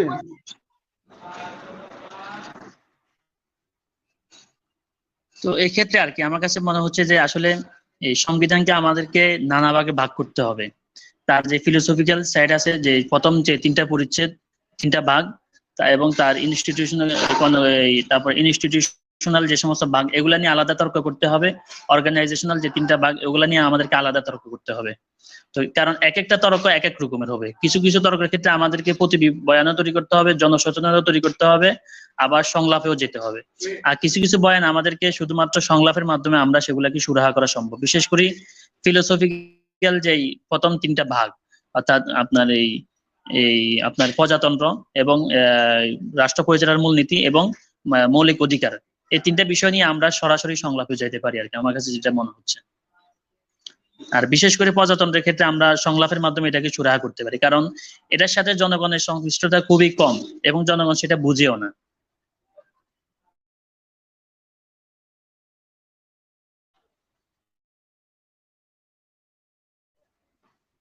আচ্ছা, আর কারো কোনো প্রশ্ন আছে? প্রশ্ন থাকলে আমরা করতে পারি। আব্দুল্লাহ মাহিবা আছেন, আমরা এরকম প্রস্তাব করতে পারি যে আমরা স্পেসিফিক প্রত্যেকটা মতাদর্শের লোক গণভোটে যাব, সংবিধান কোন আদলে হবে, কোন টাইপের সংবিধান হবে, যেহেতু আমরা গণতান্ত্রিক পক্ষ আছি, আমরা আমাদের মতো খসড়া সংবিধান দেই। এই সংবিধানের আমরা কিভাবে সংবিধান করব, কিরকম সংবিধান করব, আমরা নির্বাচনের প্রতিশ্রুতি দেই, আমরা ওই দিন 10 দিন বা 15 দিন বা 1 মাসের মধ্যে একটা নির্বাচন দেই, জনগণ ঠিক করে নিবে কোন সংবিধানের আলোকে তাদের জীবন পরিচালিত। যেহেতু মানে এটা হলো আমার প্রস্তাব। যদি আমাদের প্রতি আস্থা থাকে, as a মুসলমান আমার প্রতি যদি আস্থা থাকে, আমি সংবিধানের উপরে গণভোটে যাব। ওখানে যারা বিএনপি কি সংবিধান চায় তারা একটা ম্যানিফেস্টো দিবে, আওয়ামী লীগ কি সংবিধান চায় তারা একটা ম্যানিফেস্টো দিবে, জামাত কি সংবিধান চায় তারা একটা ম্যানিফেস্টো দিবে, মুসলিম ইসলামিস্টরা কিরকম সংবিধান চায়, তাদের সংবিধানে অমুসলিমদের জন্য কি কি অধিকার কিভাবে থাকবে না থাকবে, 6 ডিফারেন্ট যার যার ম্যানিফেস্টো দিয়ে তারা তারা ঠিক করে নেয় যে আমরা গণভোটে যাই, আমরা নির্বাচন হবে, পরে ওই পরিষদ তাদের মতো নির্বাচন সংবিধান প্রণয়ন করে নিবে। এক্ষেত্রে তো আসেন। মানে অনেক আফসোসের বিষয় হচ্ছে কি, মানে প্রত্যেকটা দলে যখন উপদেষ্টার সাথে দেখা করছে, তো কেউ এই ধরনের কোনো খসড়া প্রস্তাব দেয় নাই, বরং শুধুমাত্র এবি পার্টি মনে হয় একটা খসড়া প্রস্তাব দিছিল যে এই রাষ্ট্র পরিচালনার ক্ষেত্রে ওনারা কি ধরনের মূলনীতি চান, এই ধরনের একটা খসড়া প্রস্তাব ওনারা পেশ করছিলেন। ঠিক আছে, তো আমার কাছে মনে হচ্ছে আসলে আমাদেরও মানে অন্তত রাষ্ট্রের জন্য না হলেও আমাদেরও অন্তত একটা প্রস্তাবনা তৈরি করা দরকার, খসড়া প্রস্তাব হিসেবে সম্মিলিত ভাবে। এটা কেন বললাম, আমরা 70-এর নির্বাচনে কিন্তু একটা ম্যানিফেস্টো নিয়ে গেছিলাম, যার কারণে আমি 70-এর যুদ্ধের সময়ও ধর্মনিরপেক্ষতা শব্দটা ইন্ডিপেন্ডেন্ট অফ ডিক্লারেশনে রাখতে পারি নাই। বিষয়টা মনে রাখবেন যে আমি কিন্তু বঙ্গবন্ধু মুসলিম লীগ করা লোক। মানে আমি আপনাকে বলি, আমাদের একটা ভুল হয় সব সময়, আপনারা খারাপ ভাবে নেবেন না, যে যারা একবার ইতিহাসে বীর হয়ে যায় তাদেরকে ভিলিয়েন না বানানোর চেষ্টা করাটাই সৌন্দর্য। ধরেন ইতিহাসের 71 পর্যন্ত একটা ইতিহাস আমাদের, এই ইতিহাসে একজন বীর আছে, শেখ মুজিবুর রহমান একজন বীর। এখন যদি আপনি এই বীরকে ভিলিয়ান বানাইতে যান তাহলে আপনার অনেক মিথ্যা বয়ান দাঁড়া করাইতে হবে। তার ভুল ত্রুটি আছে, তার অনেক সমালোচনা আছে, কিন্তু ওইটার উদ্দে রেখে আমি 71 পর্যন্ত শেখ মুজিবের ঠিকই রেখে তার রেফারেন্স দিয়ে কিন্তু আমি অনেক কথা বলতে পারবো। যেটার লাস্ট আন্দোলনেও কিন্তু বলা হয়েছে, যেমন একটা সংলাপ ভাইরাল হয়েছিল, 12টা বেজে গেছে তুমি চলে যাও। এটা কিন্তু সে 70-এর নির্বাচনে 71-এর সময় বলছিল। এটা ভাই আমরা আমরা চেষ্টা করছি, আমরা মানে এটা আওয়ামী লীগের আমলে আমরা চেষ্টা করেছি, বা আওয়ামী লীগের আমল যদি এখনো চলতো তখনও আমরা এটা চেষ্টা করতাম। আমরা বারবার রেফারেন্স ব্যবহার করেছি শেখ মুজিবুর রহমানের, আমি নিজেও অনেক জায়গাতে রেফারেন্স ব্যবহার করে কাজ করার চেষ্টা করেছি, কিন্তু এখন তো আর সেই রেফারেন্স ব্যবহার করার কোনো সুযোগ নেই। না, সেটা ব্যবহার করার কি প্রয়োজন? না, এখনো সেরে ব্যবহার করার যুক্তিকতা আছে, কারণ আপনি ব্যক্তি হত্যা করে আইডিওলজি হত্যা করতে পারেন না।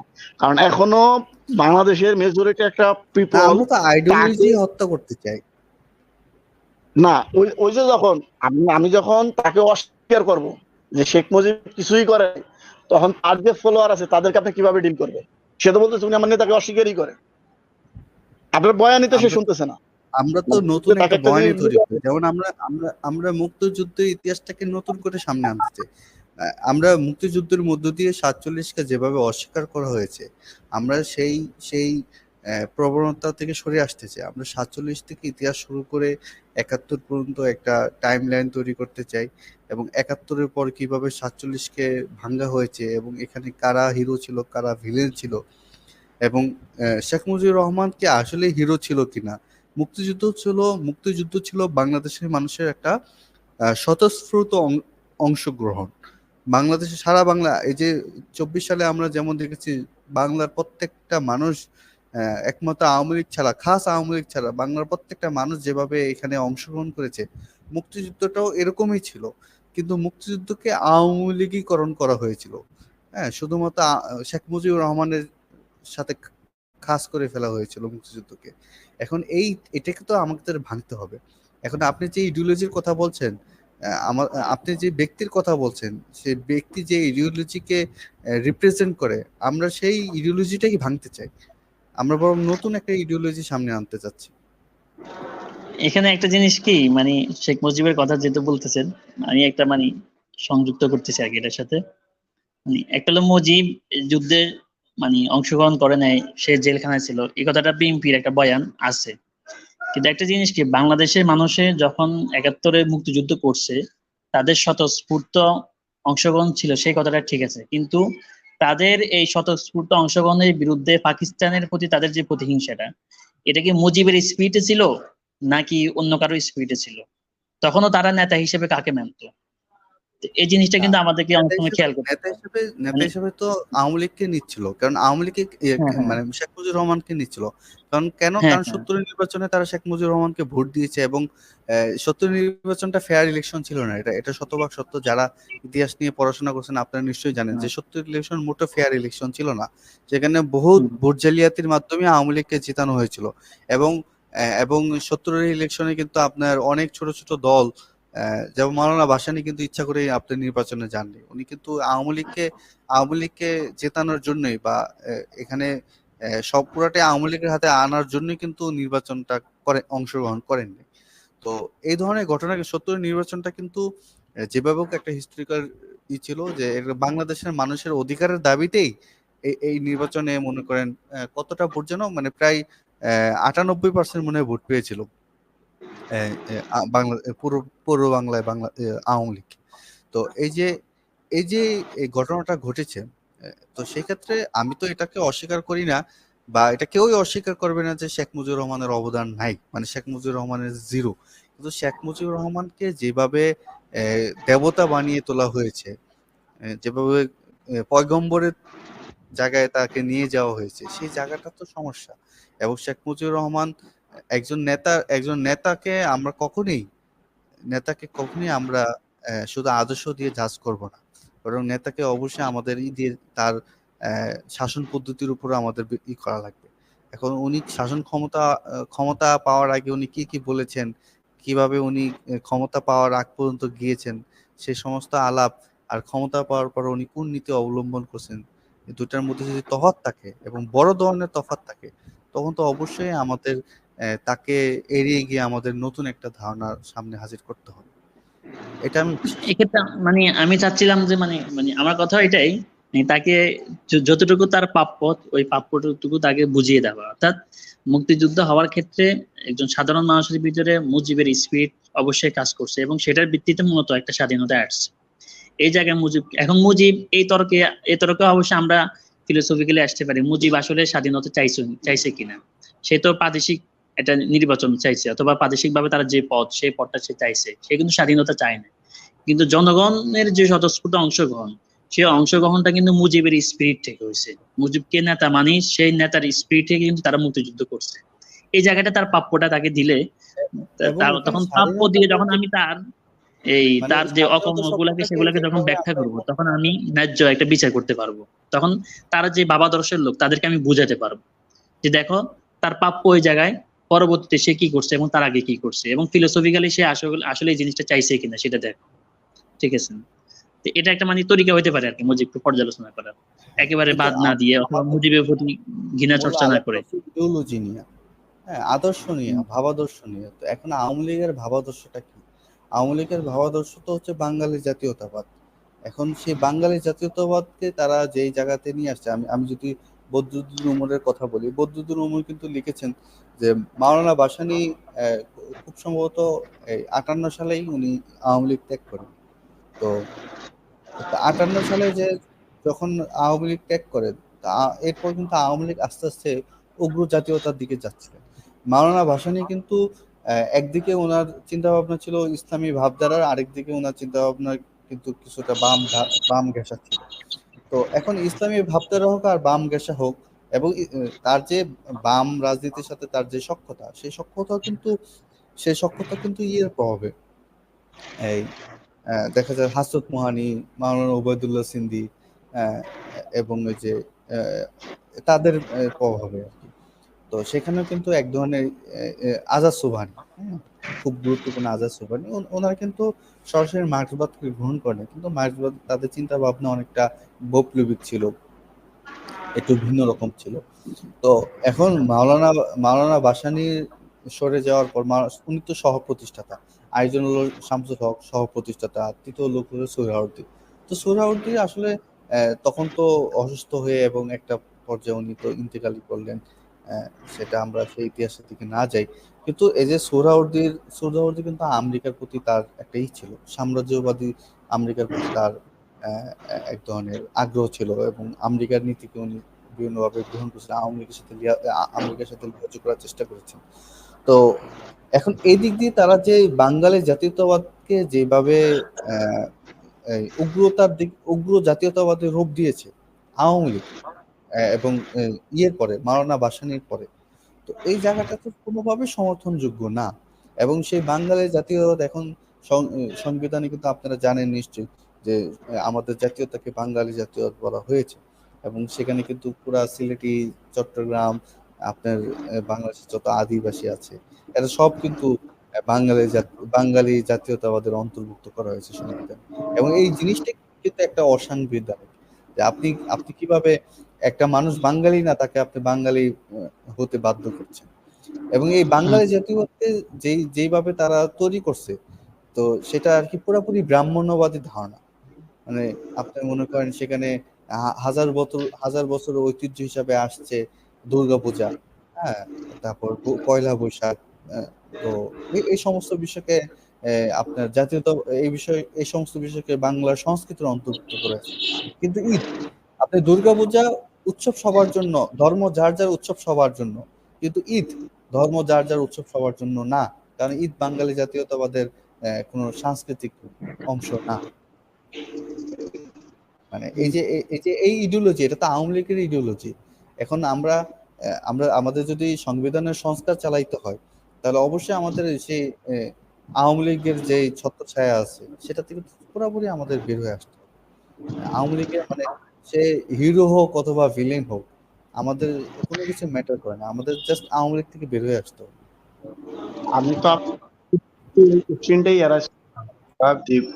বিগত 25 বছরে আমরা কিন্তু জনগণের উইলের মাধ্যমে 72-এর আমার প্রথম কোশ্চেনটা এরাই হবে যে 72-এর সংবিধানটা জনগণের উইলে হয় নাই, এটা আওয়ামী লীগের will। আওয়ামী লীগ যা মনে করতে তাই করছে। কারণ আওয়ামী লীগে তো আমি ম্যান্ডেট দিয়েছিলাম প্রাদেশিক সরকার হওয়ার জন্য, ইসলামিক রিপাবলিক অফ পাকিস্তান বানানোর জন্য। তারা সেটা কেন বানাইলো না? তারা কেন আমার সাথে প্রতারণা? আমরা এই বিগত 50 বছরে কিন্তু আমরা এই কোশ্চেনটা করতে পারি না। আমার প্রথম একাডেমিক কোশ্চেন আমার কেন আমার সাথে 72-এ প্রতারণা করা হবে? আমার তো 72-এই সেটেল হয়ে যাওয়ার কথা, এটা হবে ইসলামিক রিপাবলিক অফ বাংলাদেশ। তো আমার ওখানে ইসলামিক রিপাবলিক অফ বাংলাদেশ কেন হলো না? এই কারণ আমি আওয়ামী লীগের কেন ম্যান্ডেট দিয়েছিলাম? আপনি ম্যানিফেস্টো দেখেন, 70-এর নির্বাচনে ম্যানিফেস্টো দেখেন, তারা বলছিল আমরা Islamic Republic of Pakistan constitution বানাবো। তো আমি তো পাকিস্তানের নাগরিক হিসেবে তারা ভোট দিয়েছিলাম, তো স্বাধীনতার পরে তারা ভোট দেয় নাই। যে আপনার স্বাধীনতার পরে সেন তাদের মনের ভিতরে আসছে সেকুলারিজম। সেকুলারিজম তো আপনার ওই 4 নভেম্বর 1972-এর আগ পর্যন্ত আলোচ্য বিষয় ছিল না যে বাংলাদেশের সংবিধান সেকুলারিজম। মানে এই কোশ্চেনটাই আমরা করতে পারি যে সেকুলারিজম আসলে যদি ইন্ডিপেন্ডেন্ট অফ ডিক্লারেশন বলে সংবিধান, তাহলে আমাদের মানবিক মর্যাদা, সামাজিক ন্যায় বিচার, আর হচ্ছে হলো সমতা, সাম্য, মানবিক মর্যাদা, সোশ্যাল জাস্টিস। তো সোশ্যাল জাস্টিস জুডিশিয়ারির মাধ্যমে হবে, সমাজ সবার ভিতরে ন্যায় বিচার হবে, আপনার সাম্য, মানুষের ভুলে যাবো আমরা, হবে, সমস্যা নাই। আপনার এখানে সেকুলারিজম, এই কোশ্চেনটা আমরা কেউ করছে যে 72-এর সংবিধান সেকুলার। এই যে আমাদের দীর্ঘদিন একটা বয়ান দাঁড়া করানো হয়েছে আমরা 72-এর সংবিধানে যাবো, 72-এর সংবিধানে যাবো। তো 72-এর সংবিধানটাকে আমার পিপল উইলে হয়েছে নাকি? আমি 72-এর সংবিধানে কেন যাবো?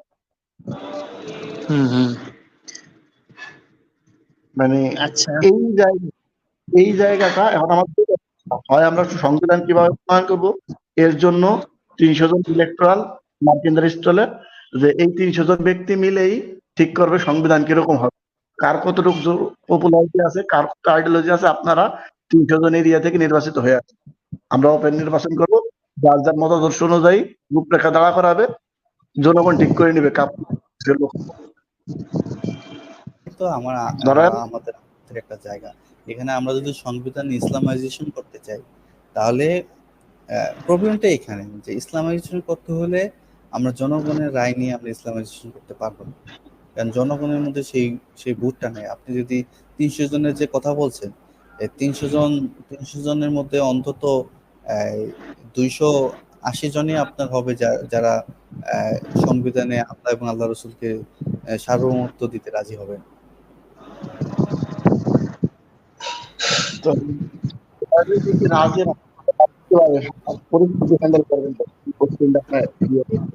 মানে এই জায়গাটাই আমাদের, আমি আপনাদেরকে বারবার জানার চেষ্টা করি, সেটা হচ্ছে আমাদের মানে যারা আমরা যারা ইসলামকে ফলো করি, ইমাম বলেন, মুয়াজ্জিন বলেন, তাদের জায়গা থেকে ডেভেলপমেন্ট আনতে হবে, যে সে জনগণের ইমাম হবে, যেটা এখন কথা, যে পুলিশ জনগণের বন্ধু। তাহলে আমাদের সাথে যারা শ্রেণী বৈষম্য করে রাখছে, যে আমি কৃষকের সাথে আমার কথাটা সাম্যের ভিত্তিতে না, আমার প্রশাসনের সাথে আমার সমস্যা সাম্যের ভিত্তিতে না, যেমন জনগণ, আমি এখানে আছি, আমাকে তারা হাই স্টেজে দিয়ে রাখছে, আমি রিলিজিয়ান লিডার, আমার তো আমার তো জনগণের কথা, জনগণের ফিলিংস নিতে হবে, কারণ আমি তো কন্ট্রোল করবো জনগণ। এই জন্য আমি হুট করে এখন 2, 4, 5 জন 10 জন করে একটা সংবিধান বানাইতে হবে। কিন্তু ওই সংবিধানের আলো রাষ্ট্র চালাইতে পারবে না, কারণ যেটা শেখ মুজিব পারে না। শেখ মুজিব এত জৈব আর এখন সিদ্ধান্ত চলে না, রাষ্ট্র এটা খায়। এত পপুলারিটি থাকার পর আমরা এই বিষয়টা মাথায় রাখছি। 72-এর হিরো মুজিব 75-এ সে ভিলেন মুজিব কিভাবে তার মৃত্যু করেন, এটা হওয়ার পিছনে কিন্তু অনেক তাহলে আমরাও ধরেন বলে দিলাম, আপনারা কিন্তু পুরো 2 দিন 1 বছরের মধ্যে আপনারা ভিলেন হয়ে যাবেন। কারণ আমি আপনাকে বারবার বলি, আমরা আফগানিস্তানের মুসলিম না, আমরা ইরাকের মুসলিম না, ইরানের মুসলিম না, আমরা সৌদি আরবের মুসলিম না, আমরা বাংলাদেশের মুসলিম। এখানে অনেকগুলো বিষয় মাথায় রেখেই আপনার ইসলামাইজেশন করতে হবে। আর আমি হুট করে সংবিধান বানাই দিতে হবে, কারণ আমি কালকে আল্লাহর প্রতি সর্ববিশ্বাস কালকে সংবিধান বানাই দিলাম, তারপর 10 জন হিন্দুরা জড়াইতে পারলে হত্যা করা যায়, আপনি কিভাবে ডিল করবেন? আচ্ছা, অনেকক্ষণ হয়ে গেছে, প্রায় 2 ঘন্টা 10 মিনিট। তো এখন সর্বশেষ যদি সার কথা বলি, যে আমাদেরকে মানে আমার যেটা বুঝে আসছে আর কি, ওই প্রস্তাবনা কথাটা বলি, সেটা হচ্ছে আমাদেরকে সংবিধানকে কয়েকটা ভাগে ভাগ করতে হবে। কিছু বিষয় ফিলোসফিক্যালি যারা আইন বিশেষজ্ঞ সংবিধান তাদের সাথে সংলাপে যেতে হবে, আর কিছু বিষয় জনমত তৈরি করতে হবে, এবং আমরা যারা ইসলামাইজেশন চাই আমাদের ভিতরে ব্যাপক সংবিধান নিয়ে চর্চা শুরু করতে হবে। এবং সর্বশেষ একটা গুরুত্বপূর্ণ কাজ আমরা এটা করতে পারি, কোন কোন ক্ষেত্রে আমরা ইসলামাইজেশন চাই এবং কিভাবে চাই, কি চাই সেক্ষেত্রে সেটা একটা খসড়া আমাদেরকে তৈরি করা দরকার অন্তত। সেটা তৈরি করে আমরা এটার ভিত্তিতে একটা গণমত, একটা জনসচেতনতা এবং একটা চর্চা শুরু করতে পারি। ঠিক আছে ভাই, এখানে একটা আছে, সমস্যা আছে। আপনি যে বললেন যে হ্যাঁ। সংবিধানের জন্য আমাদের জনমত তৈরি করা লাগবে। এখন এখানে সবচেয়ে বড় সমস্যা হলো বাংলাদেশের সভরেন হচ্ছে হলো সংবিধান। তো এখন মানে 72-এর পরে 17 বার তো মনে হয় চেঞ্জ হয়েছে, সংবিধান সংশোধন করা হয়েছে, কিন্তু সংবিধান বাতিল করার মতো কোনো অবস্থান তৈরি হয়নি। তা আমাদের আল্লাহ এবং আল্লাহ রসুলকে সার্বভৌমত্ব দিয়ে যদি আমরা সংবিধান রচনা করতে হয়, তাহলে আবার এরকম একটা বিপ্লব প্রয়োজন হবে। এখন বিপ্লব তো আর প্রতিদিন হওয়া সম্ভব না। বিপ্লব বলতে এখন তো এই সংবিধান তো এখন বাতিল অথবা যে মানে তর্কগুলো উঠছে, যে কেউ বাতিল চাচ্ছে, কেউ সংস্কার চাচ্ছে, কেউ চাচ্ছে আপনার পুনর্লিখন। তো এই পুনর্লিখনের ব্যাপারে এখন মোটামুটি একটা সম্মতি এখন পাওয়া যাচ্ছে। তো পুনর্লিখন করতে গেলে সেখানে আপনার একটা জনমত নিবে, অবশ্যই নিবে। এবং এই মানে যতটুকু জানতে পাচ্ছি আর কি, যে আমাদের আরিফ ভাই এবং ফরাদ মাজারের ওইদিকে যারা থাকে তাদের থেকে যতটুকু জানতে পাচ্ছি, যে একটা জনমত নেওয়ার একটা কি মানে প্রতিনিধি আকারে একটা জনমত নেওয়ার একটা কি সুযোগ আছে। তো এই ক্ষেত্রে মানে আমাদের একটা জনসচেতনতা তৈরি করার একটা জায়গা আছে। আর আমি তো বললাম এই ক্ষেত্রে একটা বিষয়, যে সব বিষয়ে আমাদের জনমত তৈরি করা দরকার নেই। মানে জি, কোন ধরনের মানুষের মত নেবে? আমি যতটুকু শুনছি এখন এটা বিস্তারিত না, সেটা হচ্ছে একেবারে গ্রামীণ পর্যায় থেকে মানুষের মতামত নিয়ে একজন প্রতিনিধিকে দিয়ে তারা ওই মতামতটা পাঠাবে। গ্রামের মানুষ তো এখন সংবিধানের আসলে কিছু বুঝে না। এখন তাদের কাছে এই বিষয়গুলো উপস্থাপন করা হবে, আপনারা এটা চান নাকি এটা চান। এখন না, এই জন্য তো বলছি বুঝে না, যে বিষয়টা তারা বুঝতেছে না।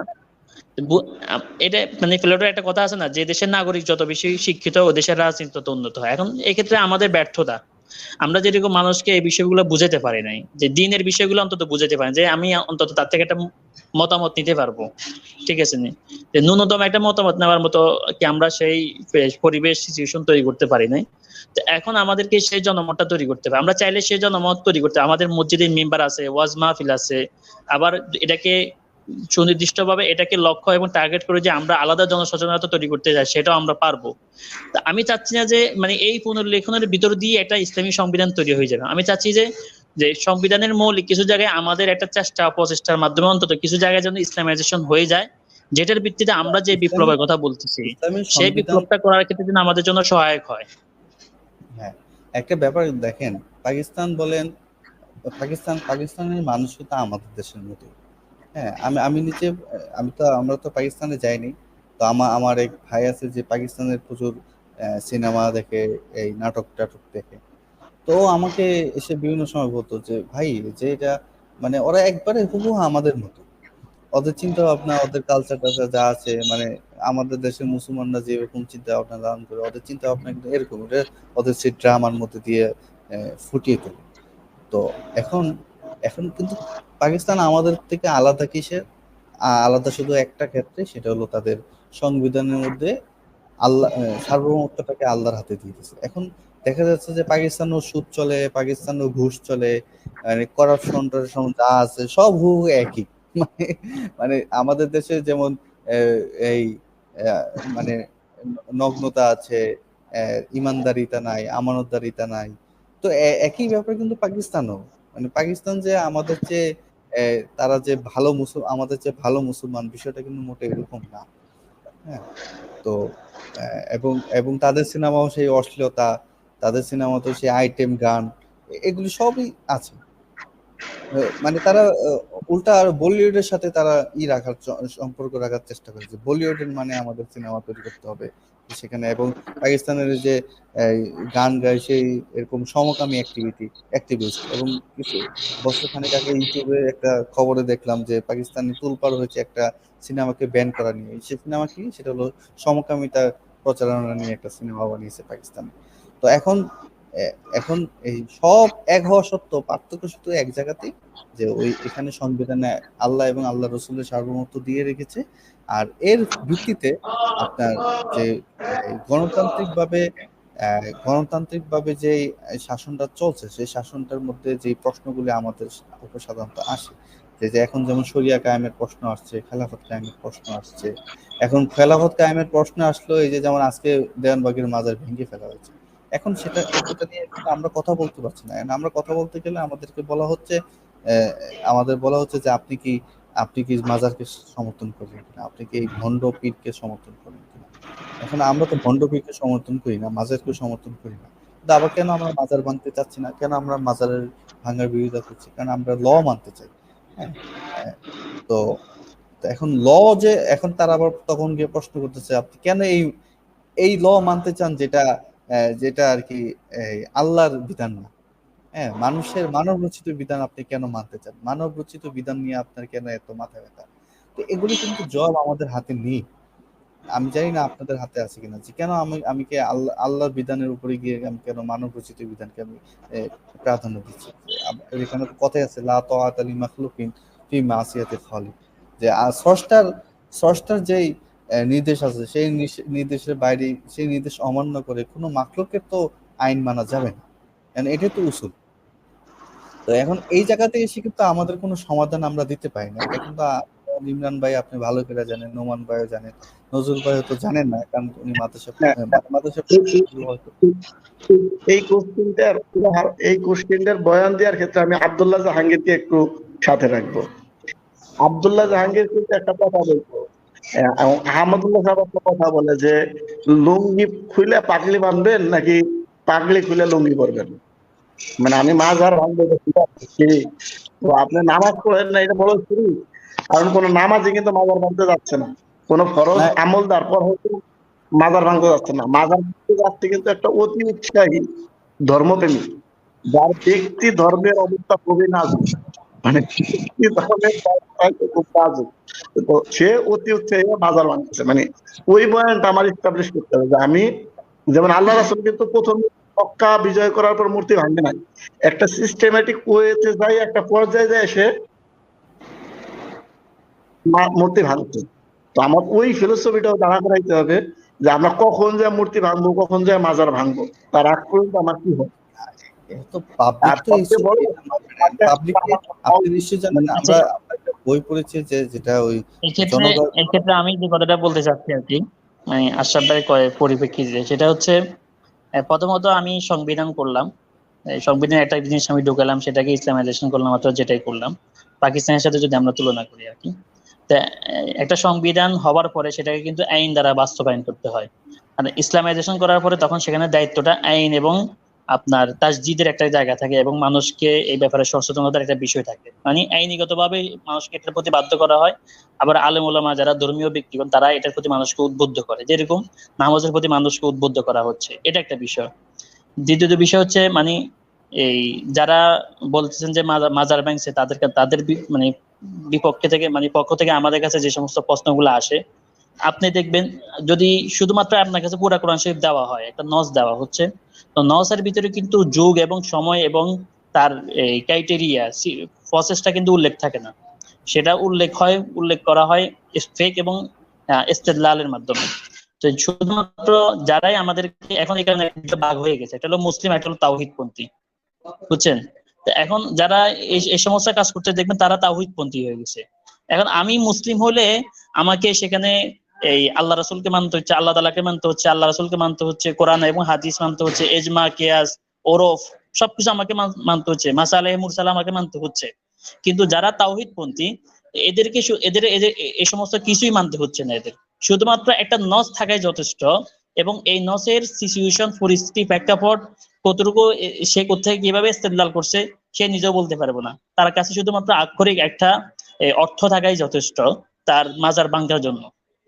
তা আমি এই পর্যন্ত আমাদের ফেসবুকে যারা মানহাজি অনেকে যারা বিভিন্ন দলিল দেয়, তো আমি তাকে বললাম যে এটা কি আপনার দলিল নাকি আপনার ইস্তেদলাল? তো একজন বললো যে এটা আমার জাস্ট দলিল, জাস্ট উল্লেখ করলাম। তো এটা কি ধরনের দলিল? দলিল হওয়ার পরেও তো সেখানে আবার আমাকে ইস্তেদলালকে যাচাই বাছাই করতে হয়, উসুলের আঙ্গিকে, জাওয়াবাতের আঙ্গিকে।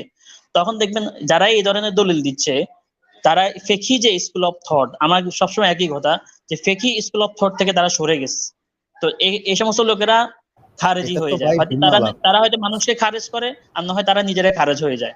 না, আমরা আমরা তো এটা জানি, এটা তো জানি, মানে তাদের যেই মানে তারা যেই কাজগুলি করছে সেটাকে জায়েজ করার জন্য উসুলের বাইরে যাওয়া ছাড়া কোনো অপশন নেই। সরাসরি হাদিসকে কোনো রকমের মাকাসিদ, কোনো রকমের উসুল ছাড়া মান্য করতে হবে।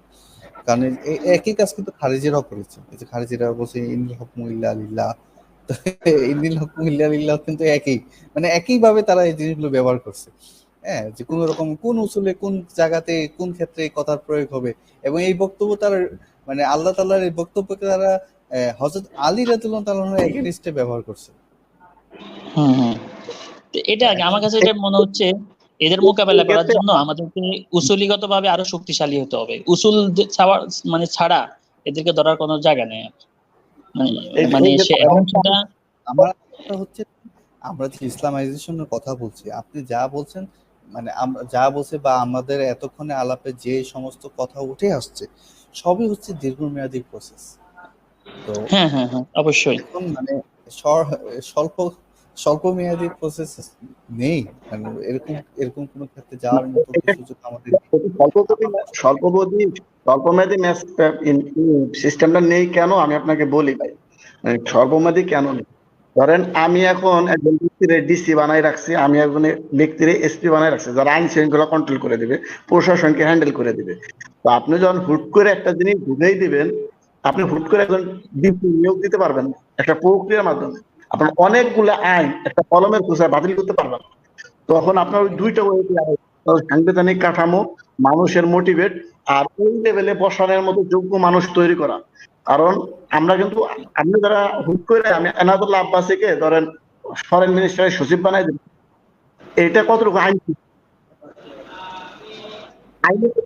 আগে আমার ওই আইনটা রিফর্ম করা লাগবে যে না, এই পদে অধিষ্ঠিত হওয়ার জন্য এই যোগ্যতা থাকলে অধিষ্ঠিত হতে পারবে। এই প্রক্রিয়া কিন্তু একটা প্রসেস, কারণ বর্তমান অ্যাডমিনিস্ট্রেশন বা বর্তমান রাষ্ট্র একদিনে দাঁড়ায় না। আর এই দাঁড়ানো রাষ্ট্রকে আপনি অন্য ডাইভার্ট করতে হলে আপনি ডিরেক্ট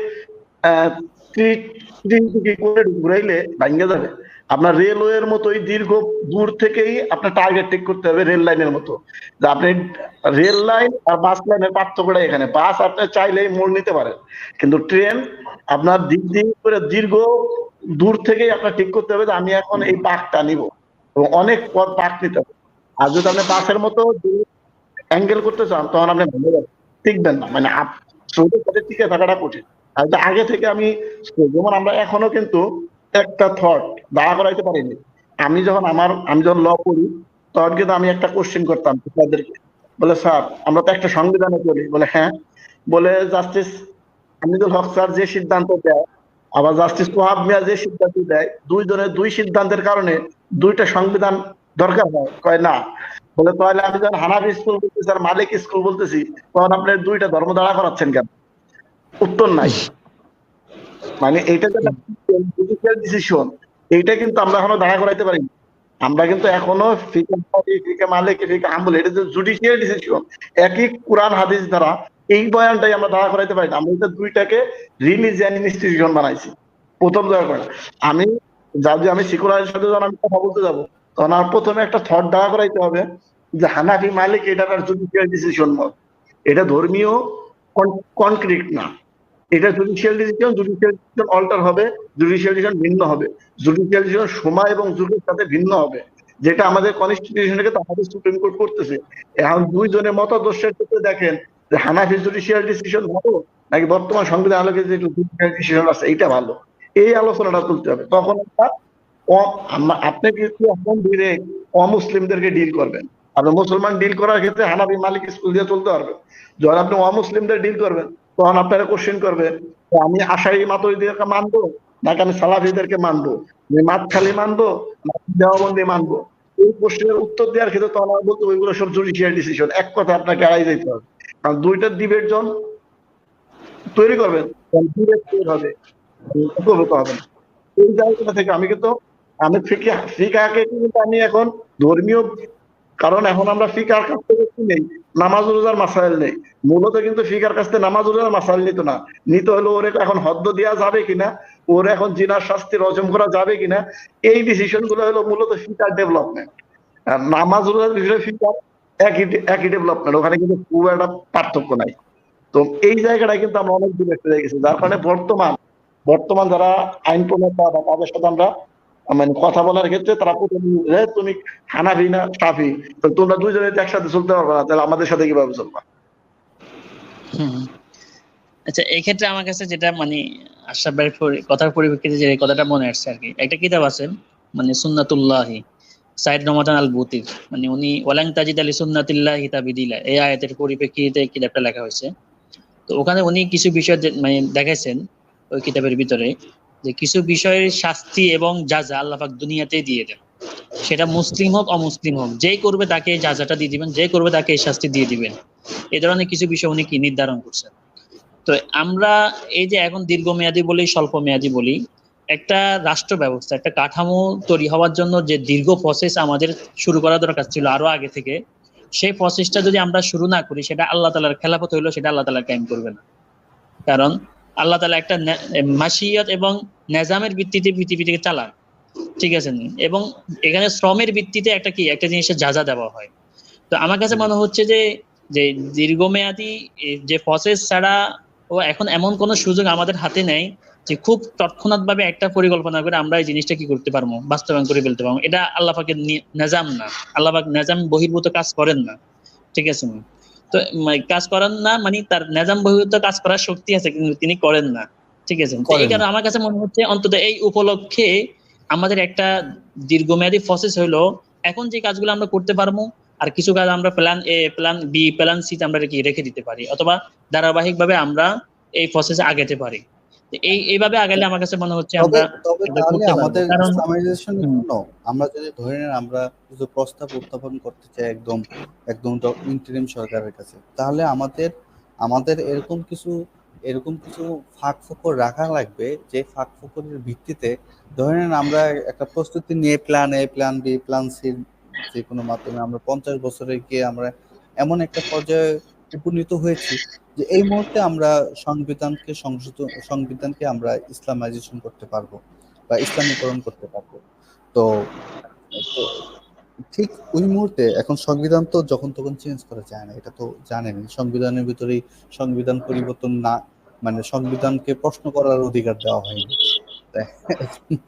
এখন এই জায়গাতে এসে আমাদের একটা রাখা লাগবে। এটাও ভুল, এটাও যদি সক্ষমতা থাকে আমি আপনাকে বলি, আপনার যদি এখন 1 মিনিট ফাংশনাল সক্ষমতা থাকে, আপনি কালকে সংবিধান অল্টার করে দিতে পারেন। সংবিধান সবচেয়ে সহজ অল্টার করা যায় রেগুলেশন। আপনার যদি রেগুলেশন পরবর্তী রাষ্ট্র কন্ট্রোল করার মেকানিজম আপনার কাছে থাকে, আপনার এত তাড়াহুড়া করার দরকার নেই। আপনি রেগুলেশন করেন, তারপর আপনি অন্তর্বর্তী একটা সরকার আপনার নীতির মধ্যে লিখে নেন, আপনি প্রশাসন মানুষকে কন্ট্রোল করেন, আপনি রেভলিউশন সেটেল হয়ে করতে যাবেন। এত সোজা না ভাই। হ্যাঁ, এটাই তো। এই- আসাদুল্লাহ যেটা ভাই বলে একটা কথা বলেন যে স্বাধীনতার কোনো কি নাই, মানে ওই ন্যাচারালি কোনো নিয়ম নাই যে আপনি হ্যাঁ আপনি বিপ্লব করবেন, আপনি স্বাধীন হয়ে যাবেন। এটার জন্য কোনো বিধিবদ্ধ কোনো নিয়ম নেই যে এই নিয়মের ভিত্তিতে স্বাধীনতা অর্জন করতে পারবে, বুঝছেন? জুলাই অভ্যুত্থানের মধ্য দিয়ে যে এই জুলাইয়ের মধ্যে দিয়ে যে আমরা যে একটা নতুন বাংলাদেশ বা শেখ হাসিনার পতন ঘটছে বা নতুন বাংলাদেশ আমরা পেয়েছি, তো এটা কিন্তু মানে আমি নিজেও কিন্তু ভাবতে পারিনি একদম, মানে সেই 5 আগস্ট যে উনি শেখ হাসিনা যে পলায়ন করছে, তো ওই ব্যাপারটা একদম আমরা শকড হয়েছি যে এটা আমার ধারণা ছিল না যে এরকম কিছু একটা হতে পারে। আমাকে অনেকে জিজ্ঞাসা করছে, এমনকি আমি এটা ফেসবুকে লিখেছি যে এরশাদ 2 মাস পর্যন্ত টিকেছিল, তো সেখানে শেখ হাসিনার মতো একদম রক্ত পিপাসু এক জালেম শাসক, সে সে সে তো আরো হত্যা করতে রাজি। তার কাছে তো হত্যা করার একদম ডাল ভাতের মতো। তো এটা সে এটা সহজে কেন পারে, এটা কেন পারে নাই, এটার কিন্তু একটা ব্যাকগ্রাউন্ড আছে। পারে নাই হচ্ছে হলো কারণ 4 আগস্ট যখন দেখছে যে সেনাবাহিনী অস্ত্র চালাবে, তখন কিন্তু ডক্টর ইউনূস সাহেব জাতিসংঘের মহাসচিবকে বলছে অস্ত্র চালাইতে না করেন। তখন চিফ অফ আর্মিকে বলা হয়েছে যে যদি আপনারা অস্ত্র চালান তাহলে আমরা বন্ধ করে দিব, মিশন বন্ধ করে দিব। এই একটা, আপনি যদি মনে করেন যে শুধুমাত্র আমাদের শক্তিতেই ওখানে অস্ত্র চালায় না, এটা কিন্তু ভুল। মানে আমার ওই ব্যাকগ্রাউন্ডের মানুষও তৈরি করতে হবে। মানে যেভাবে হোক এখন এটা কিন্তু আল্লাহ তাআলার অনেক বড়, এটা আমরা প্রায় আলাপের মধ্যে বলি যেটা আল্লাহ তাআলার হাত ছাড়া এখানে, মানে এর পুরোপুরি আল্লাহ তাআলা আমাদেরকে দান করেছেন এখানে, এটা আমাদের আমাদের হাত কিন্তু খুব কমই ছিল, মানে আমাদের এটা মাধ্যমে বান্দার মাধ্যমে তো আল্লাহ তাআলা এটা দেন। শুধু এই জিনিসটা শুধু আমরা মনে করি না, এই জিনিসটা বিএমপির ওই যে গোলাম মাওলা রনিয়ারা আন্দালির কোনো পার্থর একটা টক শো আছে একসাথে, তো ওখানে ওরা প্রতিবারই এই কথাটা বলতেছে যে এটা আল্লাহ পাকের রহমত, আল্লাহ পাকের গজব শেখ হাসিনার প্রতি, এছাড়া আমাদের পক্ষে এটা কখনো সম্ভব হতো না। খুবই এই ভাষায় বলতেছে সে, বুঝছেন? হ্যাঁ এটা সবাই একদম স্বীকার করতেছে। 100%। মানে তো যেভাবে ওই যে মানে মাহফুজ আব্দুল্লাহরা যেভাবে কাজ করছে, তো সবাই বলে যে তাদের কৌশল, মানে আমার কাছে মনে হয় এখানে কোনো কৌশল ফসল না, কৌশল আল্লাহ আল্লাহ পাকের, এটা একেবারে গায়েবী গায়েবী হস্তক্ষেপ, এটা সরাসরি মানে পর্দার বাইরে এসে গায়েবী হস্তক্ষেপ, এছাড়া এটা এটা মানে মানে কার্যকারণের সূত্র দিয়ে এটাকে বিচার করা সম্ভব। তো আশরাফ ভাই, অনেকক্ষণ সময় হয়ে হ্যাঁ গেছে, 2.5 ঘন্টা হ্যাঁ, হয়েছে প্রায়। এখন এই জিনিসটা, এই যে বিপ্লবের মধ্য দিয়ে যে জিনিসটা আমরা পেয়েছি, এখন আমাদের তো সবচেয়ে বড় চ্যালেঞ্জটা হলো এটাকে আমরা রাখতে পারবো কিনা। তো এখন এই যে ইসলামীকরণের যে প্রস্তাব, এখন এই প্রস্তাব তো আমরা স্বাগত জানাই, কিন্তু আমাদের তো বিপ্লব তো আর প্রতিনিয়ত হবে না, প্রতিদিন হবে না। আমাদের এই এই সংবিধানে এমন কিছু ফাঁক ফোকর অবশ্যই রাখা প্রয়োজন, যে ফাঁক ফোকরের মধ্য দিয়ে আমরা 20 বছর 30 বছর বা 40 বছর পর হইলেও আমরা যেন আহ, এটাকে ইসলামাইজেশন করার একটা সুযোগ পাই। এটা নিয়ে আমাদের একটা আলাপ হইতে পারে যে কিভাবে ফাঁক ফোকর তৈরি করা যেতে পারে, কারণ ফাঁক ফোকর থাকলে এটা আর কি সম্ভব। আমরা ইনশাল্লাহ এই আলোচনাটাকে আরো ধারাবাহিক করবো, দেখি। আগামী আরো 2 দিন পরে একটা আলোচনা দিলাম, সেখানে কিছু খসড়া আমাদের সামনে নজরুল ভাই পেশ করবেন আশা করি। আরো যারা আমাদের এই এই পরিচিত যারা এই নিয়ে পড়াশোনা করছেন তাদেরকে যদি আমরা এখানে অ্যাটেন্ড করতে পারি, তাহলে আলোচনাটা আরো মানে সারগর্ব হবে আর কি, আশা করি ইনশাল্লাহ। এটা দ্বারা আমরা অনেক বেশি উপকৃত হব। মানে আসলে মূল কথা হলো চলমান যে প্রক্রিয়া, রাষ্ট্র যে ইস্যুগুলা, এগুলা দ্বারা আপনি রাষ্ট্রকে যতটুকু বুঝতে পারবেন, অনেক বছর পড়াশোনা করে এতটুকু বোঝা যায় না। আমি এই জিনিসটা খেয়াল করছি আর কি। এই কারণে মানে আলোচনাগুলা বহাল রাখা উচিত একের পর এক ধারাবাহিক ভাবে, ঠিক আছে? তো ইনশাল্লাহ আগামী 2 দিন পরে আমরা আবার আরেকটা আলোচনার আয়োজন করবো ইনশাল্লাহ, এই হ্যাঁ, এই এবং শিরোনামে ইনশাল্লাহ। আমরা কিভাবে আমাদের প্রস্তাবগুলো ইন্টারিম গভর্নমেন্টের কাছে পৌঁছাতে পারবো। নজরুল ইসলাম সাহেব তো উনি আমাদের সাথে আছেন, উনি যদি আমাদের এগুলো আমরা আলাপ করে একটা সিদ্ধান্ত উপনীত হব, মানে ফাঁক ফোকর রাখা হোক বা ই করা, হুম। আমাদের চেষ্টা কিন্তু চালাতে হবে, এবং সেটা কিভাবে ইন্টারিম গভর্নমেন্ট পর্যন্ত পৌঁছানো যায় সেটা নিয়েও আমাদের একটা ফিকির রাখা লাগবে। হ্যাঁ, অবশ্যই ইনশাল্লাহ। এটা নিয়ে খালেদ ভাই আছে, আরিফ ভাই আছে, ওনারা তো এই মানে আরিফ ভাইয়ের মাধ্যমে অনেক কথা পৌঁছায় দিতে পারি, ঠিক আছে। আবার না, আরিফ আনুষ্ঠানিকভাবে বিল্লাহ আমরা তো, একটা উদ্যোগ নিতে পারি। আরিফ বিল্লাহর মাধ্যমে সম্ভব হবে বলে মনে হয়। আরিফ বিল্লাহ তো হচ্ছে ইয়ের কথা বলছেন না, হ্যাঁ, আরিফ বিল্লাহ তো ফরহাদ মাজারের আমাদের বাপ শিষ্য।